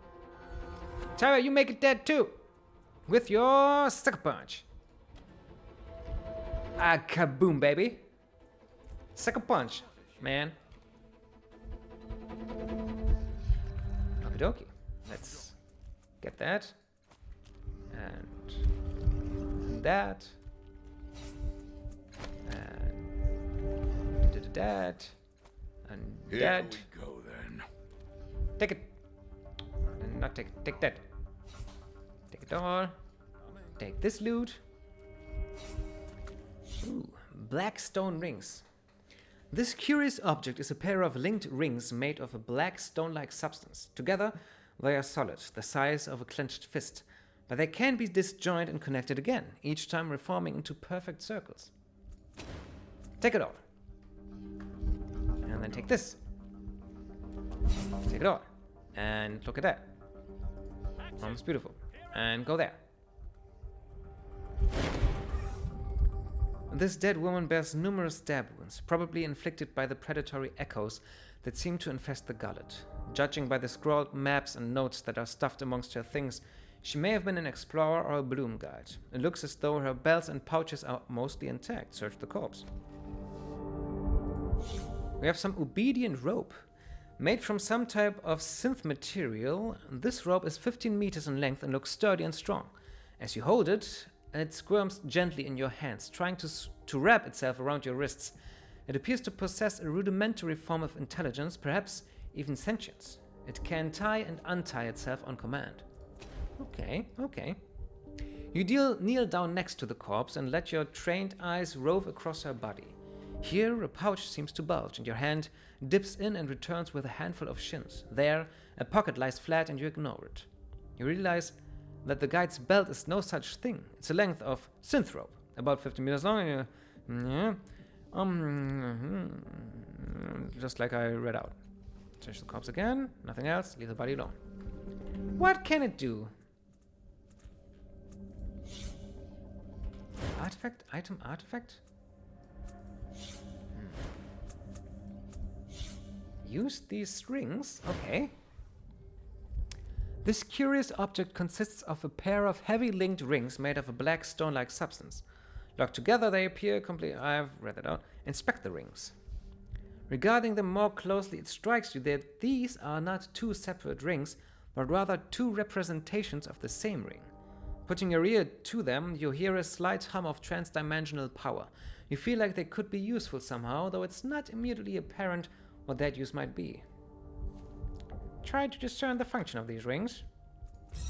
Super Smarty Pants. After some experimenting with locking and unlocking the rings, you confirm they are two representations of one whole, and the energies they share can be used to transmit matter. The most obvious way to use these would be to wear them as bracelets. The question of activation is one of more experimentation. After poking, prodding, and rubbing the bracelet in various ways, you find it can be activated by squeezing it in a certain spot. Doing so will swap the positions of the two people wearing these bracelets. Ooh! This curious object is a pair of linked rings made of black stone-like. Whatever their original purpose, similar objects were once commonly used as a means of infiltrating well-guarded palaces and temples, particularly in assassination attempts. An assassin and a willing accomplice, usually a bribed servant or a scheming advisor, would each wear one of a pair as an easily concealed armband. When one wearer squeezes his band firmly, the two conspirators would immediately swap places. Continue.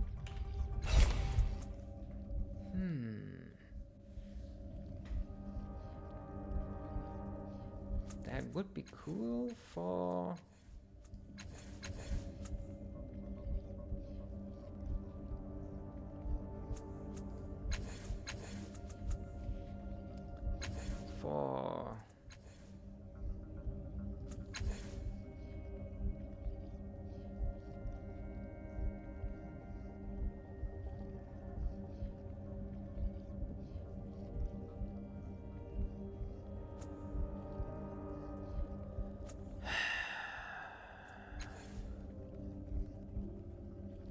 Elegant, because he's always taking so long to get places, or for useful for nobody really.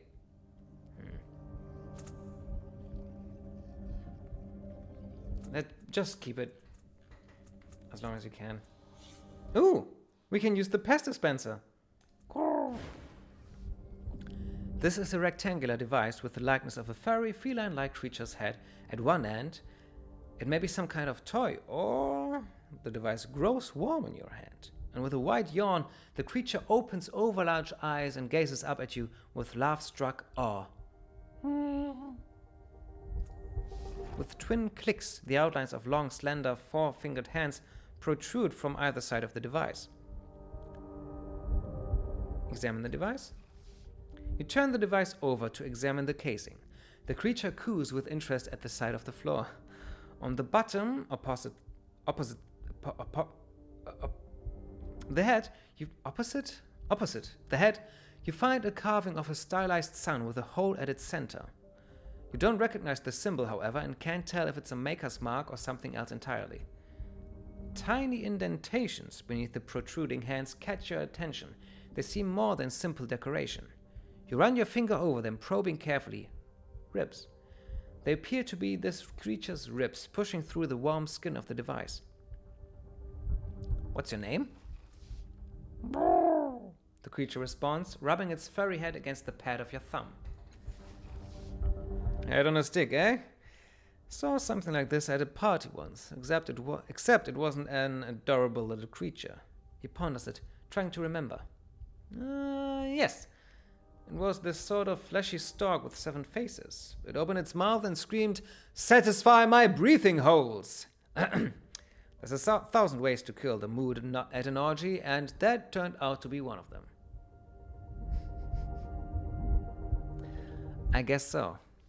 Can you speak? The creature purrs deep in its throat, making the device rumble in your palm. It's adorable! Let's keep it forever. Give me a few months and I'll knit it a little blanket. Can you speak? Examine it again. Put it away. Save. And push its fingers. You pinch the hands against the sides of the device. Eee! The creature says, its eyes widening. A tiny bulge moves up its tinier throat. Eee! Eee! It spits out a rectangular tablet with a tiny boot. Whoa! Whoa! An obnoxiously cute feline creature spat out this rectangular tablet when you squeeze its hands. It smells of fruit, yet it feels inorganic to the touch. Holding it makes your skin tingle, a sensation that promises great mental succor if you ate it. Dismiss it. Continue. You pick up the object. It smells of fruit and makes your skin tingle. You look back at the creature. It says, its eyes darting between the tablet and your mouth. Apparently you're supposed to eat it. Examine the device again. Can you speak? Squeeze the hands. Another one. You pinch the device's hands again. Eee! The creature murmurs, looking concerned. Patches of its fur are falling out, but it carries on with unwavering determination. It spits out a second tablet with a poot, gazes up at you in round-eyed rolling horror, and dies in your hand. The creature's fur falls away in a shower of tiny hairs, and its flesh puckers and dries, tearing like old paper. The large eyes burst with an oddly satisfying double. It seems you will be getting no more tablets from this device. Elegant chuckles. Squeeze the hands again. Nothing emerges from the creature's ruptured throat but a wheezing gasp and a puff of putrid air. Examine it again. Dismantle it. We are evil. You pry at the sides of the device, slipping your fingernails along the fleshy seams beneath the now useless hands and tugging at them as carefully as you can.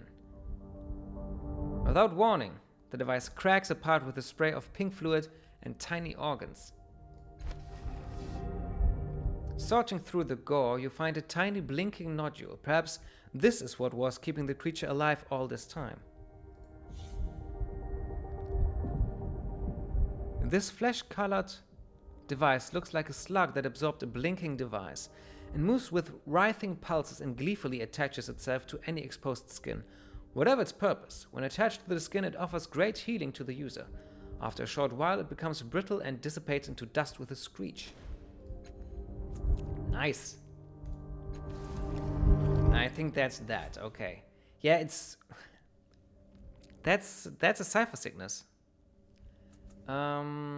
Let's keep those because it increases intellect.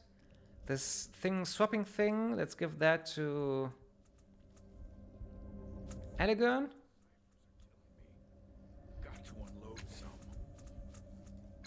And this thing to you should keep that as well.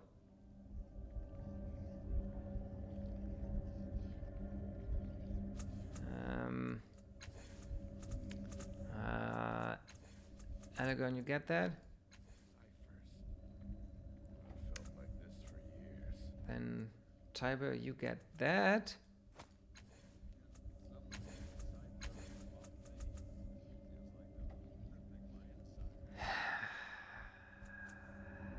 And Eldest, you get that because intellect is your strong suit.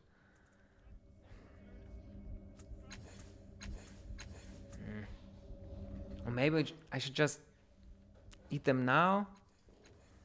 I can always sleep, so yeah, just eat them now.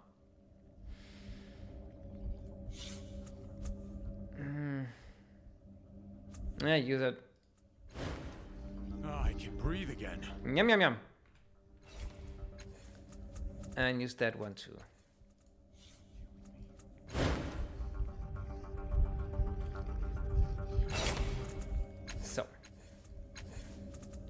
was that? Yeah. Okay, keep that. -2 might. -5 on all tasks.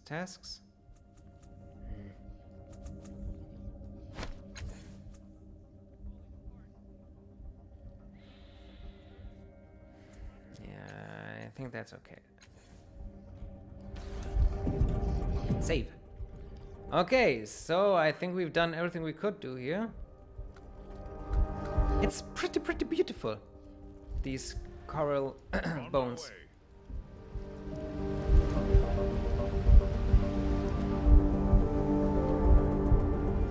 All right. Take it. Okay. Let's look at this giant thing there. At first you're not sure what you're looking at. It seems to be an enormous suit of metal armor, or perhaps some sort of exploration suit. Oh! Willkommen zurück, Hexi! Hexi? Hexradviech. Hex! So richtig. It's large, at least twice the size of an ordinary human, and its limbs and joints are completely foreign to you. Even if you could somehow find a way inside, you'd have to contort yourself in ways the human body was never meant to bend. It has a visor or faceplate at its top. Will you look at that? I've heard of these vivaric armatures before, but I've never seen one in the flesh. Other Aeon priests have found them all over the world. We're there. Not sure what these are for, but they've been known to carry some serious weaponry. He catches you looking at him and immediately dampens his enthusiasm. If you care about that sort of thing, I mean. Examine. The strange metal of this suit looks as if it could survive the cold of the interstellar void or the depths of an impossibly deep sea. When you push on it, it gives just a little bit and expands by the same amount. The bloom flesh around this suit is puffy and irritated, almost infected. Yeah, that's right. It seems that the bloom is trying to absorb the suit into itself, without much success. There are a number of tools and strange devices attached to the suit's right hand. You might be able to extract 1 or 2 of these if you're careful. Look inside the faceplate. Some visitant lived inside this suit. A creature with multiple eyes scattered across its face. Based on the skeletal remains you can see inside. At least, you assume they are eye sockets. They might have been some other alien orifice. Oddly, the creature had no visible mouth or jaw. Okay. Ooh, examine it closely again. I like when this stuff happens. Your careful examination pays off. Near the faceplate, you find a small detachable lens. It may have been used to focus beams of light or some other visible force. You detach it carefully and store it away. No cipher, thank God. This lens was attached to the faceplate of an armored suit. It acts as a focusing apparatus for light and energy beams.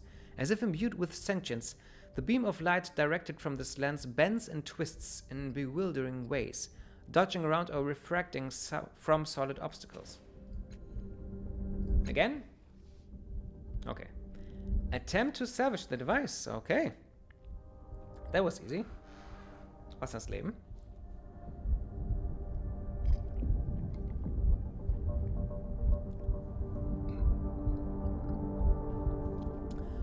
Most of the attachments are broken or corroded, but through some careful maneuvering, you're able to detach something that looks like a spray canister.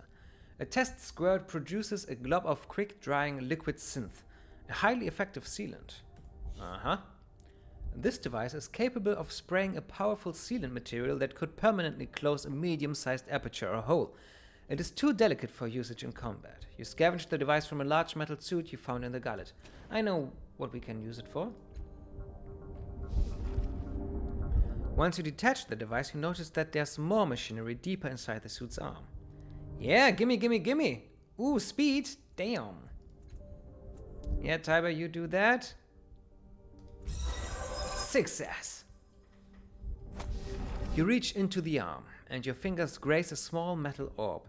You carefully pry it loose and withdraw it from the arm. It looks like you found a reservoir of the sealant material used in the spray device. Quest item. This small metal orb contains a reservoir of sticky sealant material. It's too delicate for use in combat, but you could rig the orb to burst open and permanently cover and seal a hole. Is there more to it? No. Okay, leave the suit alone.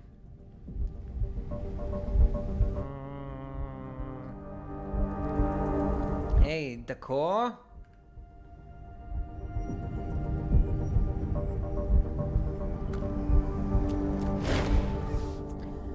This wiry young man wears drit-stained ragged clothes and carries a wicked, jagged knife. Wet blood still stains its blade, though you see no evidence of bodies or victims. He sees you, and his mouth works in an instinctive but passionless snarl. As his gaze shifts away, he sighs deeply. His voice is flat, affectless. I'm the life taker Dakor. You're in my territory. The Gullet is your territory? I've marked it out. I've walked its paces. I know its contractions and its convulsions. Yes, mine. All mine.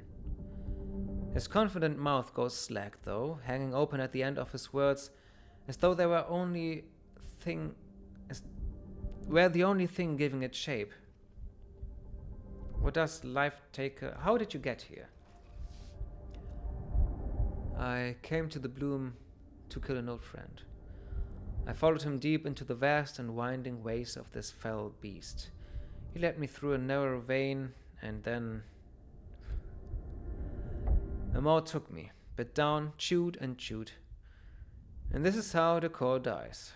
Not at the hands of a mob or on the end of a Levy's blade, no. In the Gullet of the Bloom, the biggest predator of them all.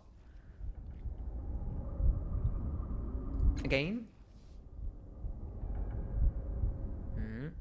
Tell me about the Gullet. People dwindle here, like candles or starving men. The Bloom eats us bit by bit until only the despair is left. Then we sink into the Bloom or throw ourselves into the whirlpool, or the maw takes us, or... He trails off, brow contorted. So we wait, we sleep, try to stay ourselves. Where's the maw you mentioned? In these walls, he says, throwing out a limp hand. On the floor, somewhere nearby, waiting. And it doesn't eat flesh or fear or murderous rage, no. It eats despair, and it waits until we're full of it, full to bursting. Do you mean to threaten me? I mean... He thinks deeply, apparently unaware of the answer, as if he has been going through the motions for so long that he can't recall the reasons for them. Yes? I could threaten you. More than that. I could push you to the ground and chop you apart like all the others. His fingers tighten over his dagger, but there are tears in his eyes now, the tears of a lost child. But it wouldn't matter, would it? Not anymore. What does life taker mean?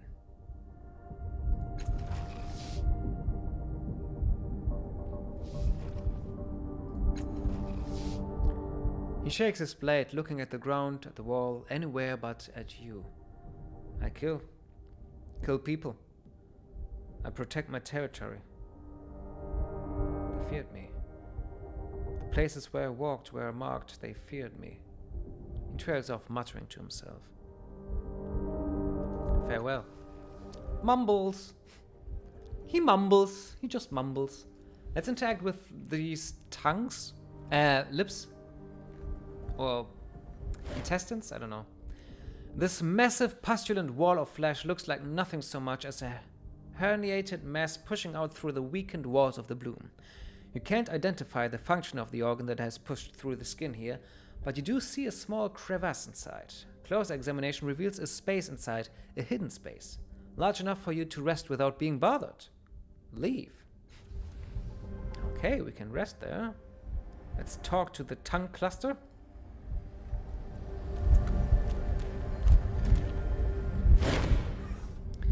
Another cluster of Bloom tongues rises from a swollen mound of flesh. The sound they make is like a soft hiss, punctuated with obscenely wet slabs of flesh. Use the magmatic amulet. The voices grow louder, pushing aside your thoughts, drawing memories into your conscious mind.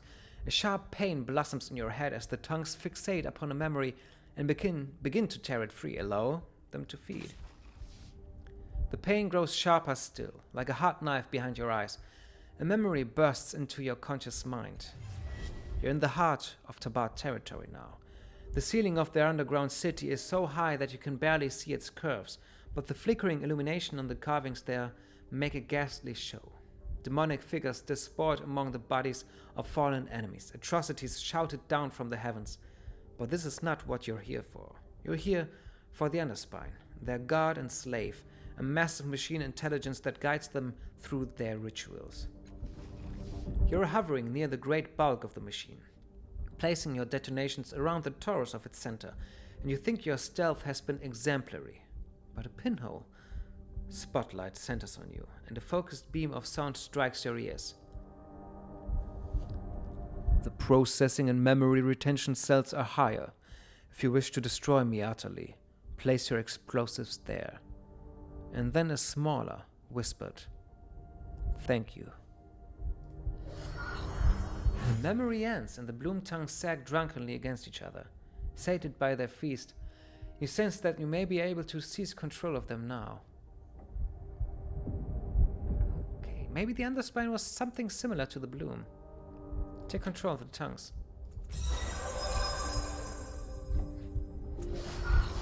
You reach across the barrier that separates your consciousness from that of the tongues. They resist you at first, but your will is stronger than theirs, and their agitated voices subside. You find that you can control their movements as if they were a part of you. The roots of this tongue cluster grow thick beneath the floor of the chamber. Unlike the tongues you have encountered before, they seem to be cut off from the rest of the bloom. Now that you are connected to the tongues, you hear whispers coming from somewhere nearby. Try to sense what else is happening in the room. The tongue's roots form a tight web throughout the chamber, and their senses within its boundaries are unusually sharp. You can feel raw, burning pain where bloom flesh chafes against an ancient metal suit. Right there, something about the material irritates the flesh. In time, it might be encysted, but until then, the tongues will endure the pain. You can also sense the presence of Dakor, but even to the sharp senses of these tongues, he is barely perceptible, thin and stretched, dissolving at the edges. A core of despair is building within him, and everything else is being stripped away. Again? Focus on the source of the whispers. The whispers arise from a corner of the room, and you realize that the roots of this cluster all grow toward that point. It's a maw, you realize, another maw that has hidden itself from mortal sight. Indeed, by cutting off this chamber from the rest of the bloom, it has even managed to hide itself from other maws and tongues. This chamber as a blind spot, a locus of independent consciousness. It is, in a sense, a separate being, a child of the bloom. Reveal yourself, maw. You whisper to the maw, and your voice travels through the tongues and along their roots, joining the whispers of the maw, bending it to your will. After a few moments, the maw responds, shimmering into being in a corner of the room. Commune with the maw. You can sense the mind of the maw, old and patient and strong. Lines of psychic energy emanate from it to touch every corner of the room. Its whispers have a cruel and dismal edge. You sense long millennia in the dark, feeding upon the half-digested leavings of other maws. Commune with it again.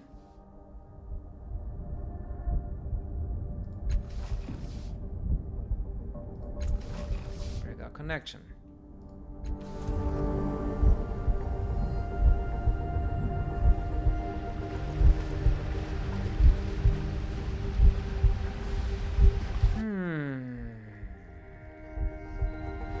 Several ways to go about here.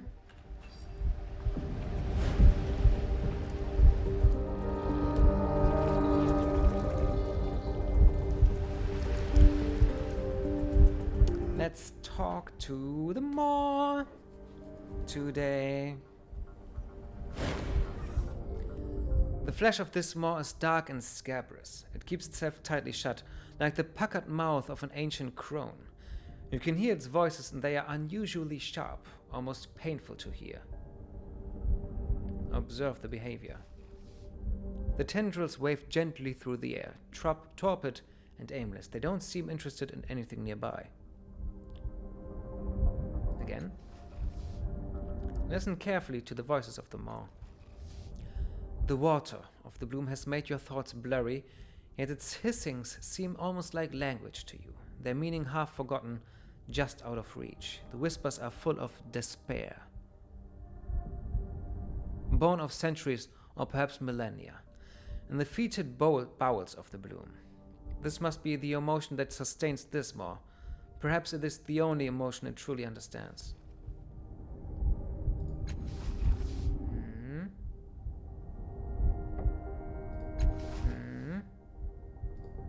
Hey, you there? D'accord? Would you go d'accord with stepping to the maw? D'accord looks at you and waves the blade half-heartedly, as if he were threatening you instinctively but can't be bothered to make it mean something, and his voice is as flat as before. You brought the maw back, he says, but there's no heat in his voice. He blinks once as though he's been struck and his gaze hardens.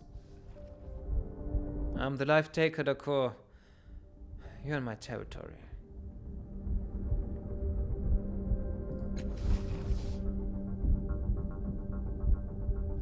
Offer yourself to the maw, D'accord. It's your only escape.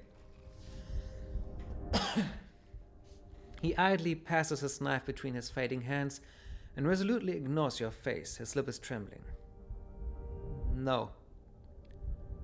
One of the others might give in, but not me.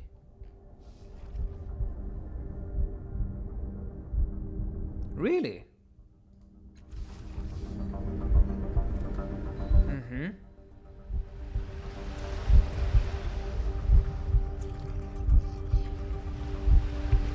Absolutely.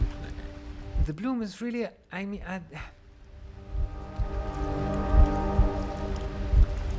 right. I mean... You can't do anything good in the bloom, in the maw, in these maws. It's... everything is really evil and bad. And speaking of bad, let's try to resolve that white balance. That's almost skin color. Yeah, let's keep that. Continue. Rancid bile flows from the opening into the pool. Yeah, the spray or the balm? Step away from the opening. Let's see. We got some stuff. And you here. Tibia, you get these battle axes. I don't need them. And you are here to sell them.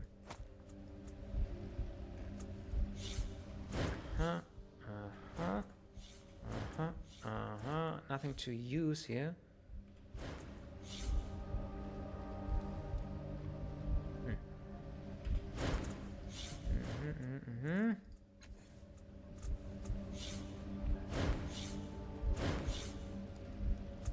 Just, why not? Nothing. Okay. Yeah, okay. The sealant balm or the sealant spray? Where was the spray? Who has the spray? No one? Hello? Spray? Sealant spray, there it is.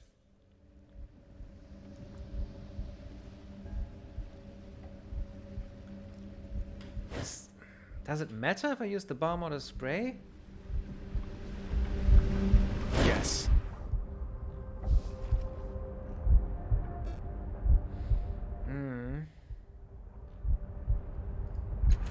Let's do one last pee break. I really do have to pee. See you in 90 seconds. About 90 seconds. Arr!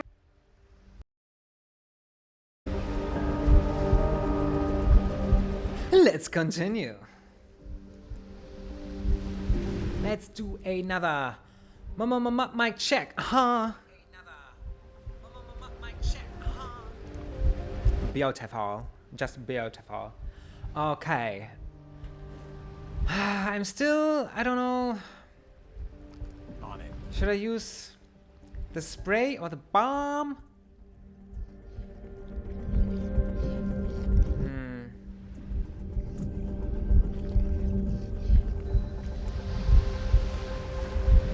What about you, Showan? Ziovan?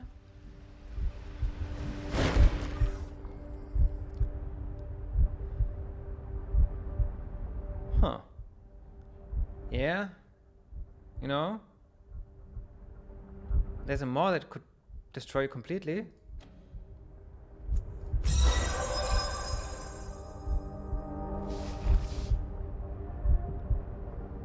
Completely.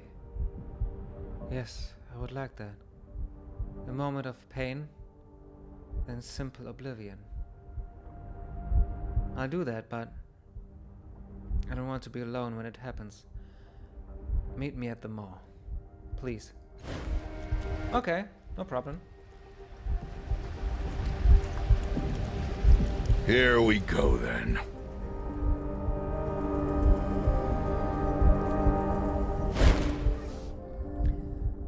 Xiaowen is fainter than he was before. His eyelid expression is hard to read. There's resignation in it, a measure of peace and confusion. Not at the mall before him, but at some mental puzzle. Thank you for coming, he says without looking your way. I didn't think I could wait much longer. He takes a small, resolute step forward. What I also did just now, apart from peeing, got some more water, because water's life.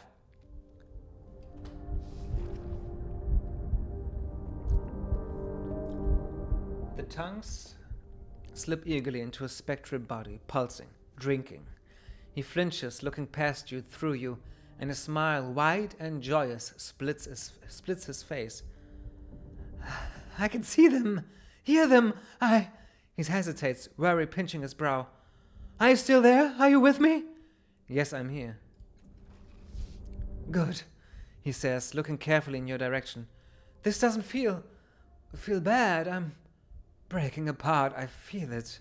But I'm remembering things I thought I'd lost, things the despair was hiding. I died the moment I came here, but I was loved. I remember that. They must have grieved. Even I was standing here, eyeless and despairing. They were singing the songs for me in the village. Hand in hand, singing the songs.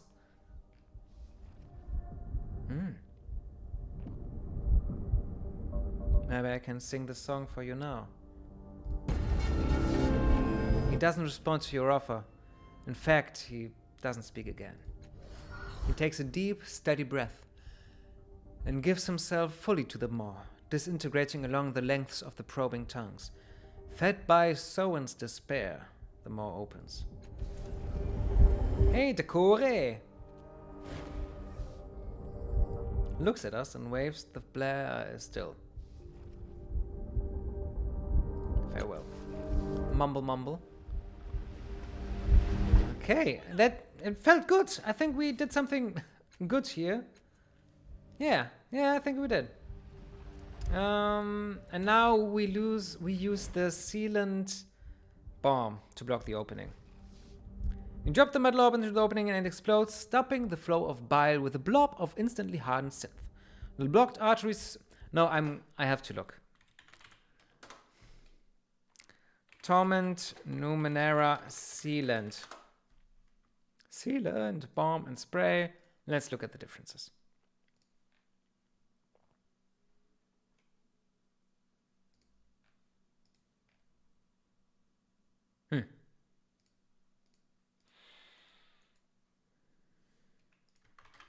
Maybe Google knows more than Nicosia?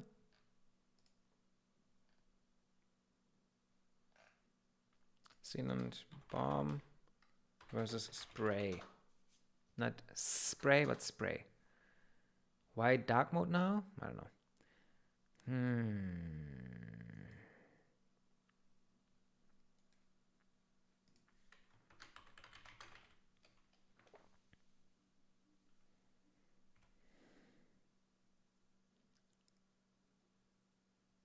Ah, okay, the bomb had also the use to... Wait.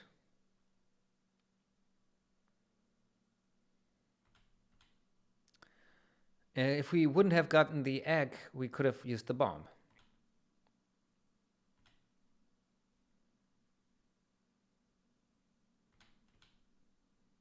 Apart from that, same effect. Okay. Good. Yeah, continue. The last bit of liquid in the pool drains out. There's a hole at the bottom, an entry into a lower chamber. Now you just need to find a way down. Let's go. Okay. Mern, do you have something to say? Because I think... Huh? Oh, this is a bug.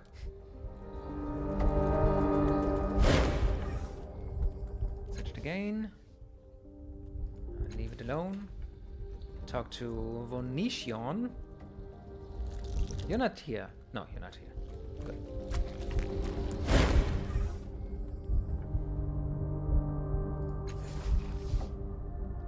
Okay, farewell. Not well, but fair. Okay.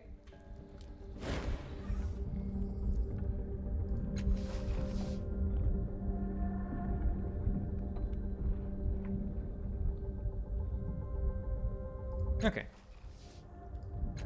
Bye-bye. I could go back there to Cheetah. Well, outside.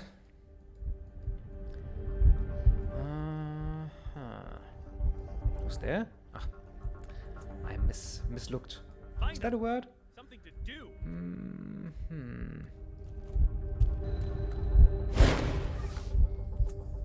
Now that you have entirely blocked the liquid that drained into the pool, you've revealed a human-sized hole at the bottom. A drumbeat like a colossal heart sounds from below, echoing through the gullet. I think it really is louder, isn't it? The sides of the empty pool are slick and steep, descending to a gaping hole. You should be able to slide down the fleshy walls and into the chamber below. Walk away. All right.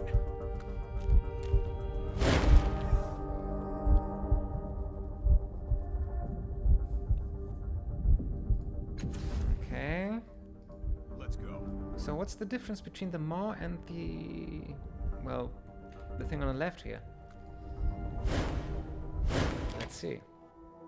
I think there won't be one, but either way. So we're here now at the corpuscular maw. Let's see where we land if we just step down into the sphincter. Let's go into the sphincter. Something you don't say every day. Fine.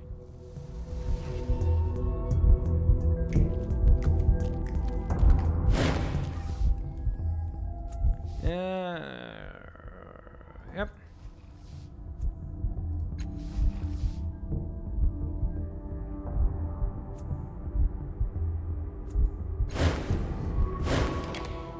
Different. This is different. I remember this place from my first playthrough. So... yes, let's use the other one. That's interesting now.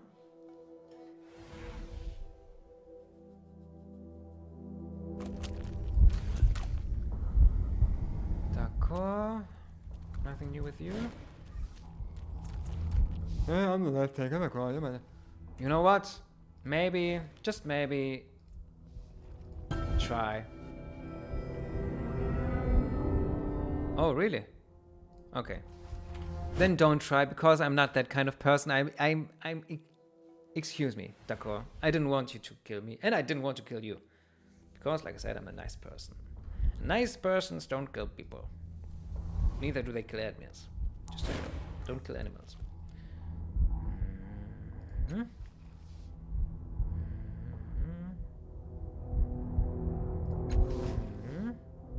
Sated for now. You can dimly sense its connection to an isolated pocket of the bloom, dominated by savage, hungry voices. It is a place no other mortal has seen in centuries. Ooh, okay.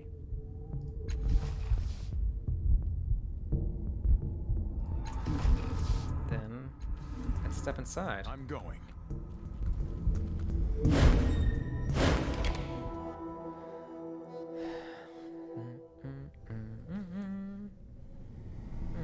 Loot! Let's get that Yes. loot.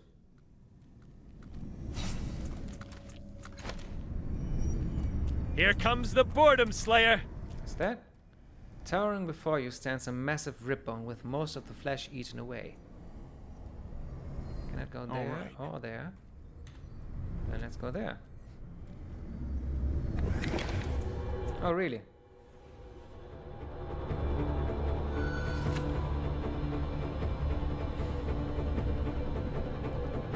It's my turn. I'm too good to use my turn for anything else, but I still can walk there and still use my action if I don't use anything here. Whatever this creature was, its stomach was enormous. The organ pulsates, distended with gas, and something else rumbles in its depths as if trapped. Foul acidic juices ooze from torn holes in the viscera. It hisses and steams when it drips onto bloom flesh. Listen. Something inside the creature's guts is thrashing about. This is not the sound of decay. It's the sound of desperation. Quick fingers, okay, so this is something for Tybia. Attack this'n. But maybe, wait. I can do Sucker Punch as well. No, I can't? Why? Not close enough? Ah, okay, then I'll attack the other one. I can also infuse my weapon. I think maybe it doesn't like trans-dimensional energy. 2 plus 12. Let's see what trans-dimensional does. 6 plus 12. Well, yeah, why not? It's better.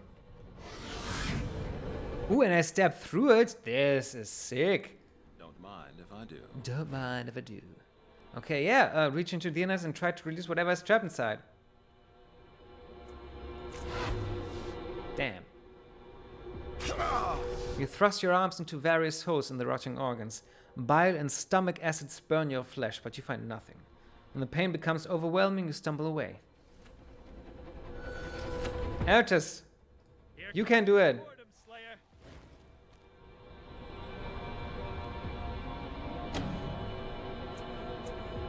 You don't need speed for anything else, so do it, man, do it.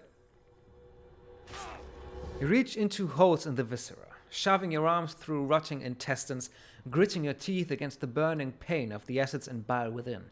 Finally, you feel dim movement, and you thrust your arms even deeper into the stomach, immersing yourself to the shoulder. A questing tendril touches your hand instinctively. You try to withdraw, but the tendril wraps tight around your wrist. Its touch is unmistakable. The thing that was trapped in the stomach is a maw.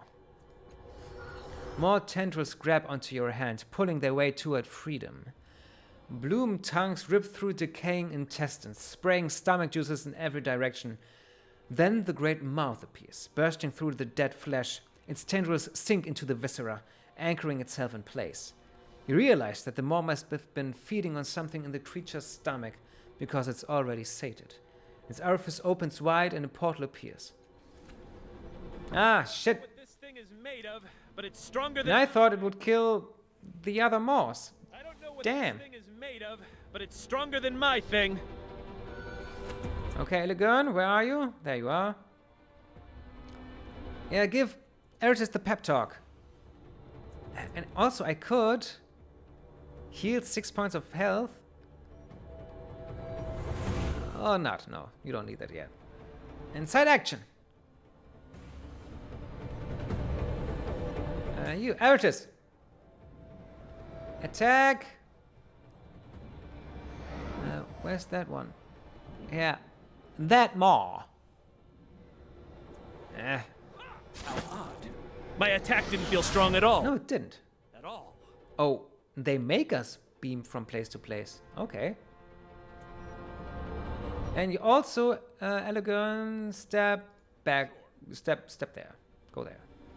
They're immune to flanked. Okay. They miss so often, it's almost funny. I don't know what this thing is made of, but it's stronger than my thing. They're really weak, aren't they? I don't know what this thing is made of, but it's stronger They than do my 0 thing. damage even if they hit. Okay, then just let's get rid of them. 2 plus 12. Or...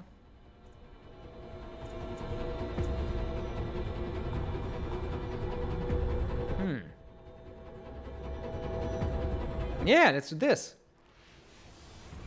Because they are so tightly packed.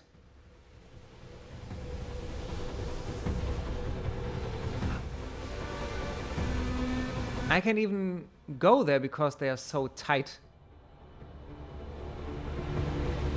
Let's try this. 17 warp dash damage. Motherfucker. Booyah. You hit me, I'll hit you. Yeah, that hurt, didn't it? And then, can you attack again? Oh, it only consumes movement. Ooh, nice and Stein. Yeah, kick this one's ace. With a sucker punch, man. With a sucker punch. Did I choose sucker punch? Yeah, sucker punch that thing. Mayon.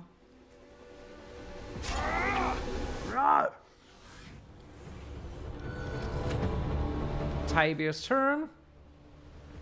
Alright, Tibia, go.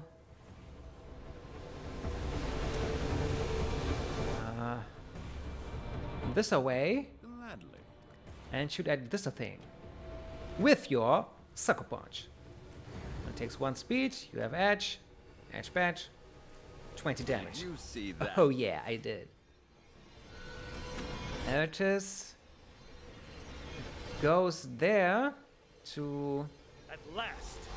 maybe they are immune to my damage. Shit. Then 5 plus 3. It's not. These are not his kind of enemies. He did better against others. 5 plus 3. Yeah, you attack that, and then How odd. My attack. Elegant attacks the other one. At all. Now it's... Oh, it's bleeding. Yeah, you can. If you want. If you want to, you can die. Don't live on my account.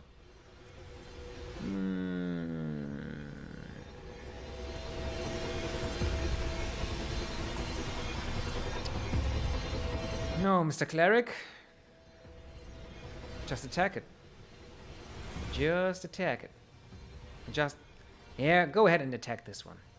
Oh, it's still bleeding? 6 physical damage per turn. And attack this one. I mean, That's nothing. it's gotta die sometime. Yeah, good. Ooh.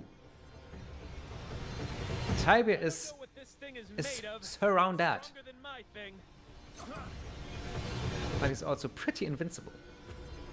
Okay, you Moss. Sucker punch the hell out of this thing. Ah, booyah. I'm barely hurting it. Yeah, but with any luck, they should bleed to death behind you. Yeah, Tibia, you go. They are. And shoot at this thing. With your sucker punch. The patented sucker punch. Abuya. There it is. If you... No, could it... If you go there... At last. You should be able to swoop all 3 of them, I would say.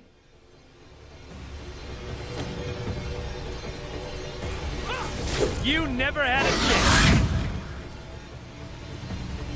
Yeah, I don't know what's happening here. But they should be pretty dead. I barely heard it. Try something else. But it explodes in guts. Oh yeah. I like guts. Sure. Just die already. How odd. My attack didn't feel strong at all. At all. Hey, want to do something? Anything? Mr. Maul? Still deciding? Don't tell me it bugged up now. Oh. Looks cool. That thing. Come on now. More. I don't want to do that fight again. It was boring and long. Can I? No, I can't save and reload. Oh, and turn. Ah. Maybe I should click that? No.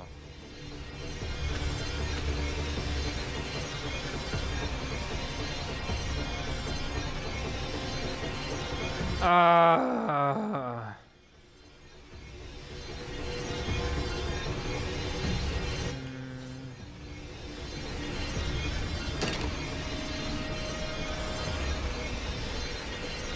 I don't know what could help me.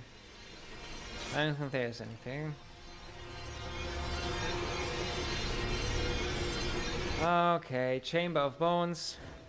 Let's try that again, one more time. Stupid shit. To action!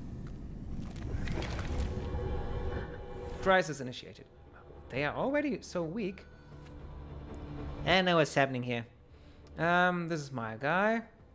Sucker punch it as hard as you can, man. That's a sucker punch.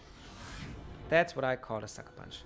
You sucker punch it too with your gravitational overseer. Booyah. And Aratus, oh no, you just stay there. Yeah, why not? And Aratus, you don't sucker punch it, you just kick it in the nuts.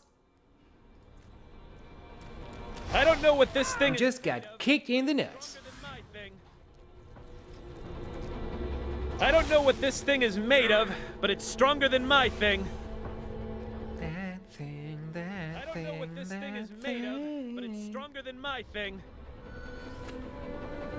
Elegern, Shoptish Zagern, but you're just inside action from Tibia.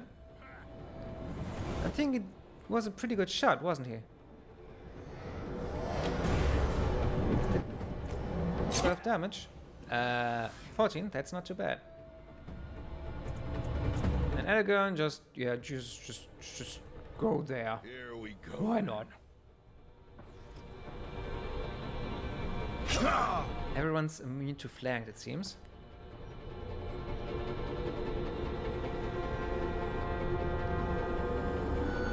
Do I have a cipher that's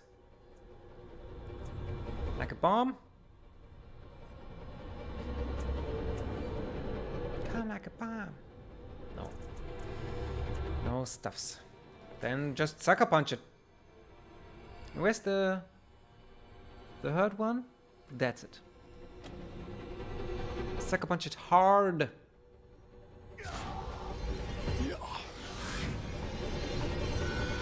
And Tibia. Stab do 28 energy damage. And blinded. Only one enemy, okay. And then, yeah, boy, just sucker punch the shit out of this maw.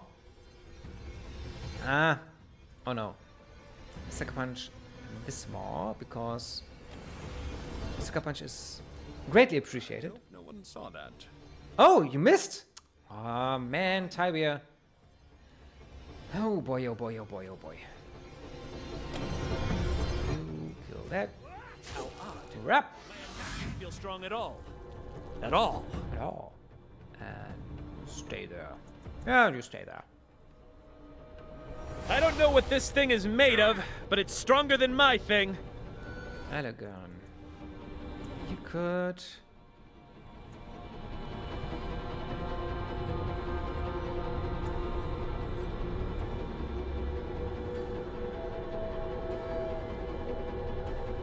Chemical damage, I think they're immune to that.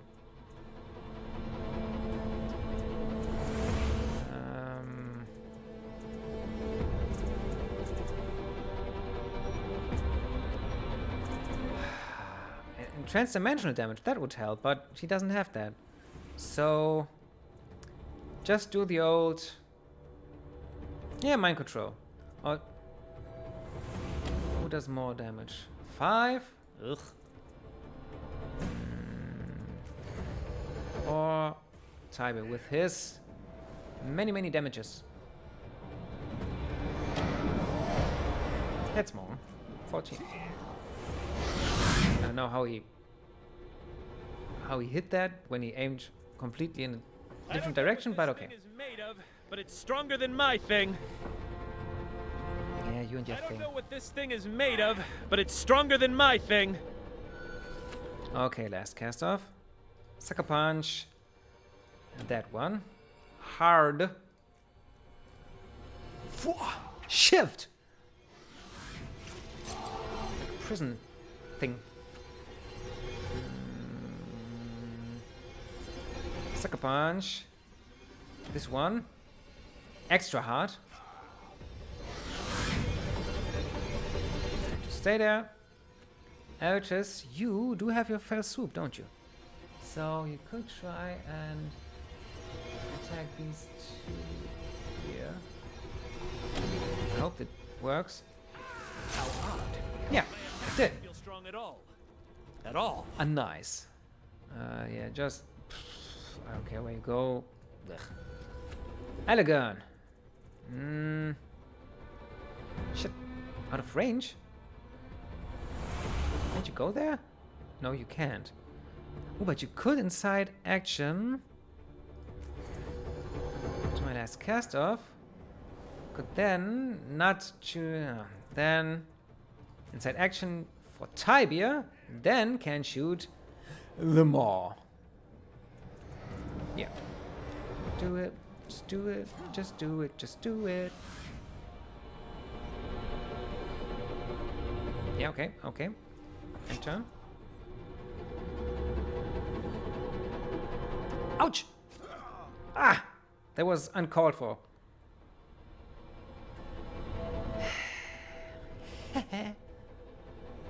Okay, now, my last cast off. Sucker Punch. This one.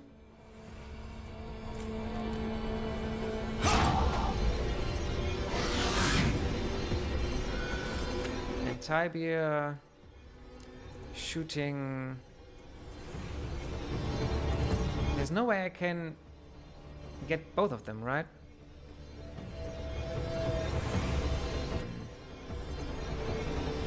Yeah, Sucker Punch the big one. Lots and lots of HP. So that Ertis can just now go. Oh, go there. Why not? Ertis, you just attack this one. Kill it dead. I don't know what this thing is made of, but it's stronger than my thing. Elegant incites action for Tybia. Ah, out of range. Shitballs. Ah! Ooh. Ah, this is consumes movement. Shit. I can't reach it. Can I? I just take some steps there. Then then hook it to me. Shouldn't have worked, but it did. Oh, but I can't do an action anymore. Okay. Yeah. Now... And now you die. Out of range! Okay. Booyah! I'm barely hurting it. Yeah, I wouldn't call it barely. Barely. I'm barely hurting it. That's a Here I come. huge creature. And... Ooh, looking pretty cool. Looking pretty I am cool. the very soul of action.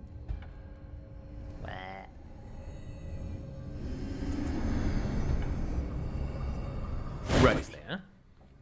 The head of this creature was truly massive, though the flesh has been eaten away. Probably by the same corpuscular maws that attacked you. Parts of the skull are missing, revealing a huge glistening brain.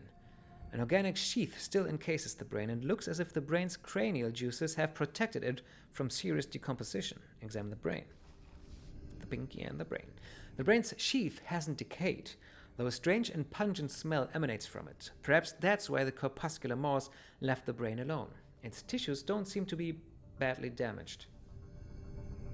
Examine it again. Restore activity to the brain. You concentrate on the flux and pull off the tides within you, and you send them surging out into the creature's dead mind. Its neck jerks a bit as a simulacrum of life floods into its brainstem. That's new to me. I've never been here before, I think. You can see arcs of movement, small ripples in its surface. The monster is still thoroughly dead, but its brain reacts to the power you've spilled into it. Several clusters of nerves at the base of the brain begin twitching spasmodically. They may still be connected to other parts of the creature's body. Examine the brain again. Examine the nerve clusters at the base of the brain. 3 separate bundles stand out, and they look as if they are connected to specific parts of the creature's body. It's hard to determine which is which, though, so you'll have to spend some time figuring out which cluster leads where. Try to determine. Like a genius.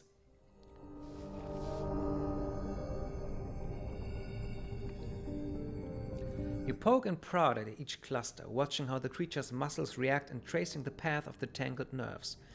Your diligence pays off. You can see that one cluster attaches to the shoulder and another attaches to the back. A third cluster runs down to the intestines. Something in the brain is sending and receiving impulses along the tattered nerves. You might be able to manipulate the entire corpse from here. Use the amulet. You close your eyes and touch the amulet. At once, the creature's final memories drift into your mind. The slate in fuchsia sky above you threatens another spate of the oily slurry it has regurgitated for the past 1,000 years. Hunger tears your belly, the first signs of impending starvation. You have ruled these vast lands for the centuries of your life, torn your supremacy from the throes of all those who would challenge you.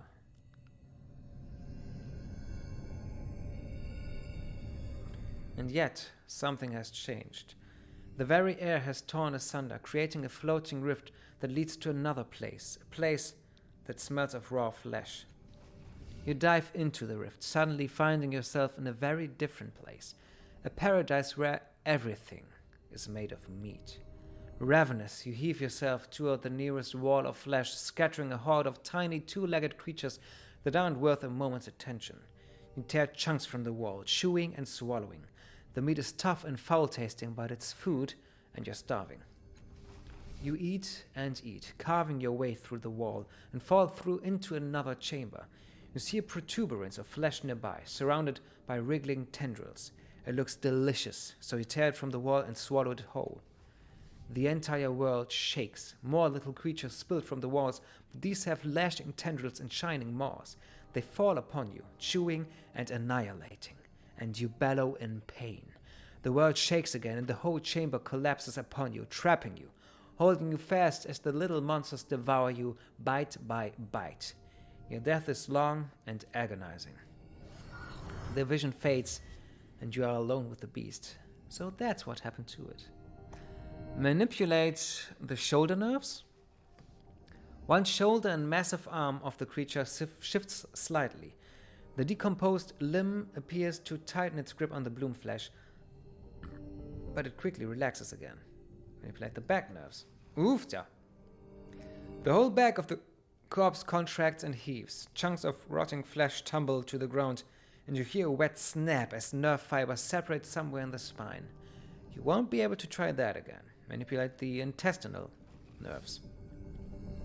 A great peristalsis flows through the creature's viscera. The more you probe the nerves, the greater the force of the expulsion. A trickle of waste, including some fragments of bloom flesh, emerges from the backside of the creature with an especially forceful contraction. Boy, is that disgusting, man. Something rumbles and thrashes in the creature's guts. Whatever it is, it sounds like it's alive and trapped. Shake the intestinal. Yeah, release it.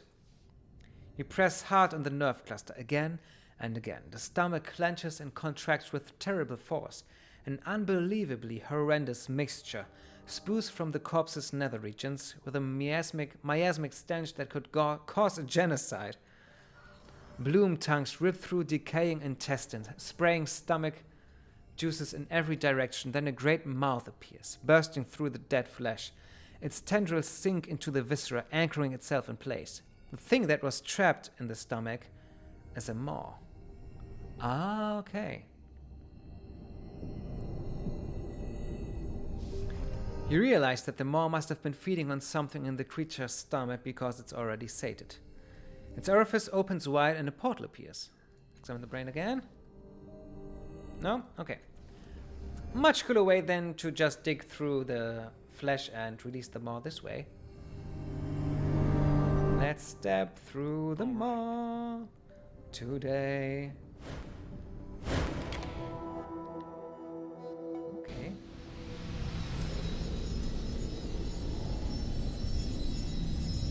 I'm ready. Sweeping glove. It's a cipher. Push into an obstacle, okay. And this glove of ornate heavy steel is covered with runes that conjure a strange sense of alienation. With a sweeping motion, you can drain the energy from the glove to fling multiple nearby targets backwards. The joints are very flexible but vulnerable to strikes from weapons. Centuries ago, a minor noble named Cetria lived a hermit's life. Obsessed with purity and health, Cetria banned nearly all visitors to his home and allowed only couriers to take and leave letters. As his eccentricities and fears grew with age, Cetria grew more concerned with undesirables being in his presence. He commissioned a local smith and an Aeon priest to craft this glove out of some of his Numenera so that he could repulse any who came too close. Cetria died alone in his home, the glove unused. No one had found him interesting enough to visit. Know the feeling. Starsight. These heavy, uncomfortable-looking glasses allow a craftsman to focus on detailed work of some sort. The frames are made of an unknown material that appears to move and shimmer as if organic. The lenses are an opaque black. The sky looks different when they are put on, as if the clouds themselves are out of place, or perhaps out of time. No one is sure of the Starsight's origins. Rumor has it that the faces of the rarest enemies, known and unknown, can be identified in the shapes of the strange clouds. These ciphers are making me thirsty. I know.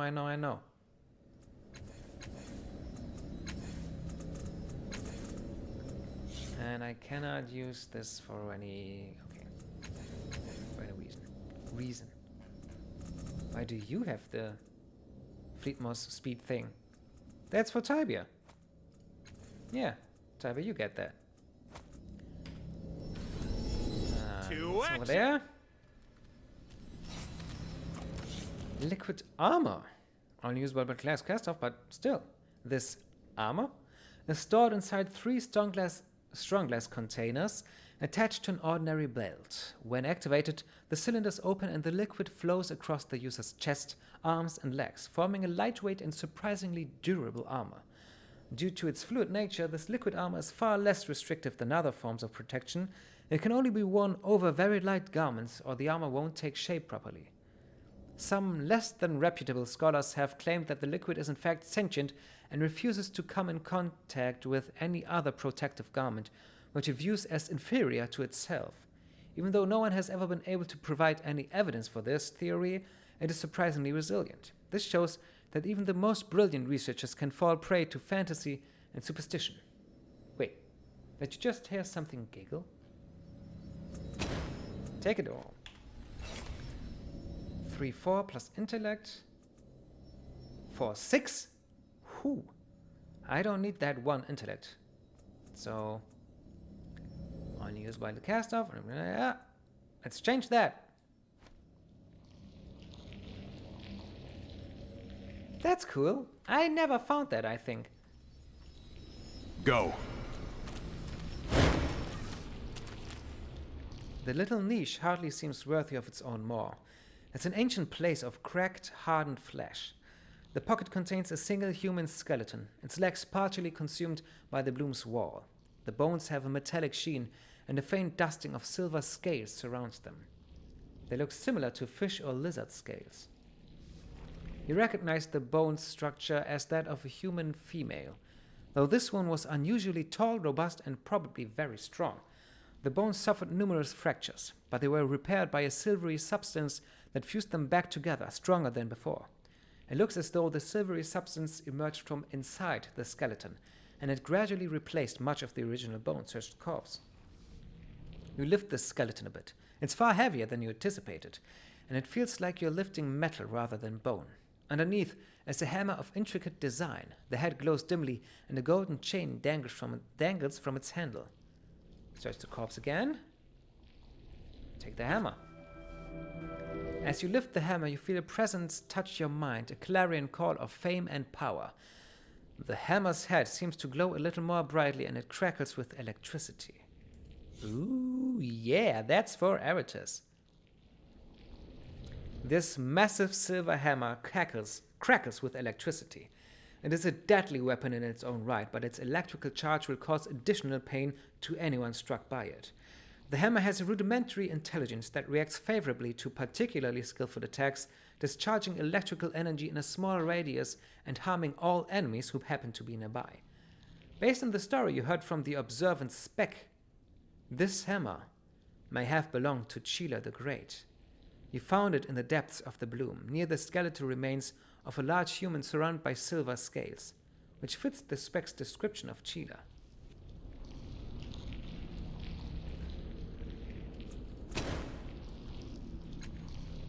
We have found Chila. That's very cool. Let's do it. And I thought this game couldn't surprise me anymore because I've looked through the walkthrough, I've played through it before, and I thought I knew everything, but no, I didn't. And I'm going. so this is the rush you get constantly through when you play through this game without knowing what happens, because All right. as soon as you do, it's an okay game, it's still good, but it's much better if you don't know what you're getting in the first place, and if it still can't surprise you. But we have found Chila's grave. Let's save here and end the stream, because it's 8 o'clock, even half an hour later than I thought I would play, and also still not as far as I thought we would be. So, the Gullet after Chila's grave, just so we know that we should go to the observant Speck and tell her about that. Thank you for being here. I love you all. See you next Monday with FTL, and Wednesday with Hollow Knight, and next Tuesday and Thursday again with Torment of Numenera. So, bye bye. Love ya from the bottom of my heart, and see you then.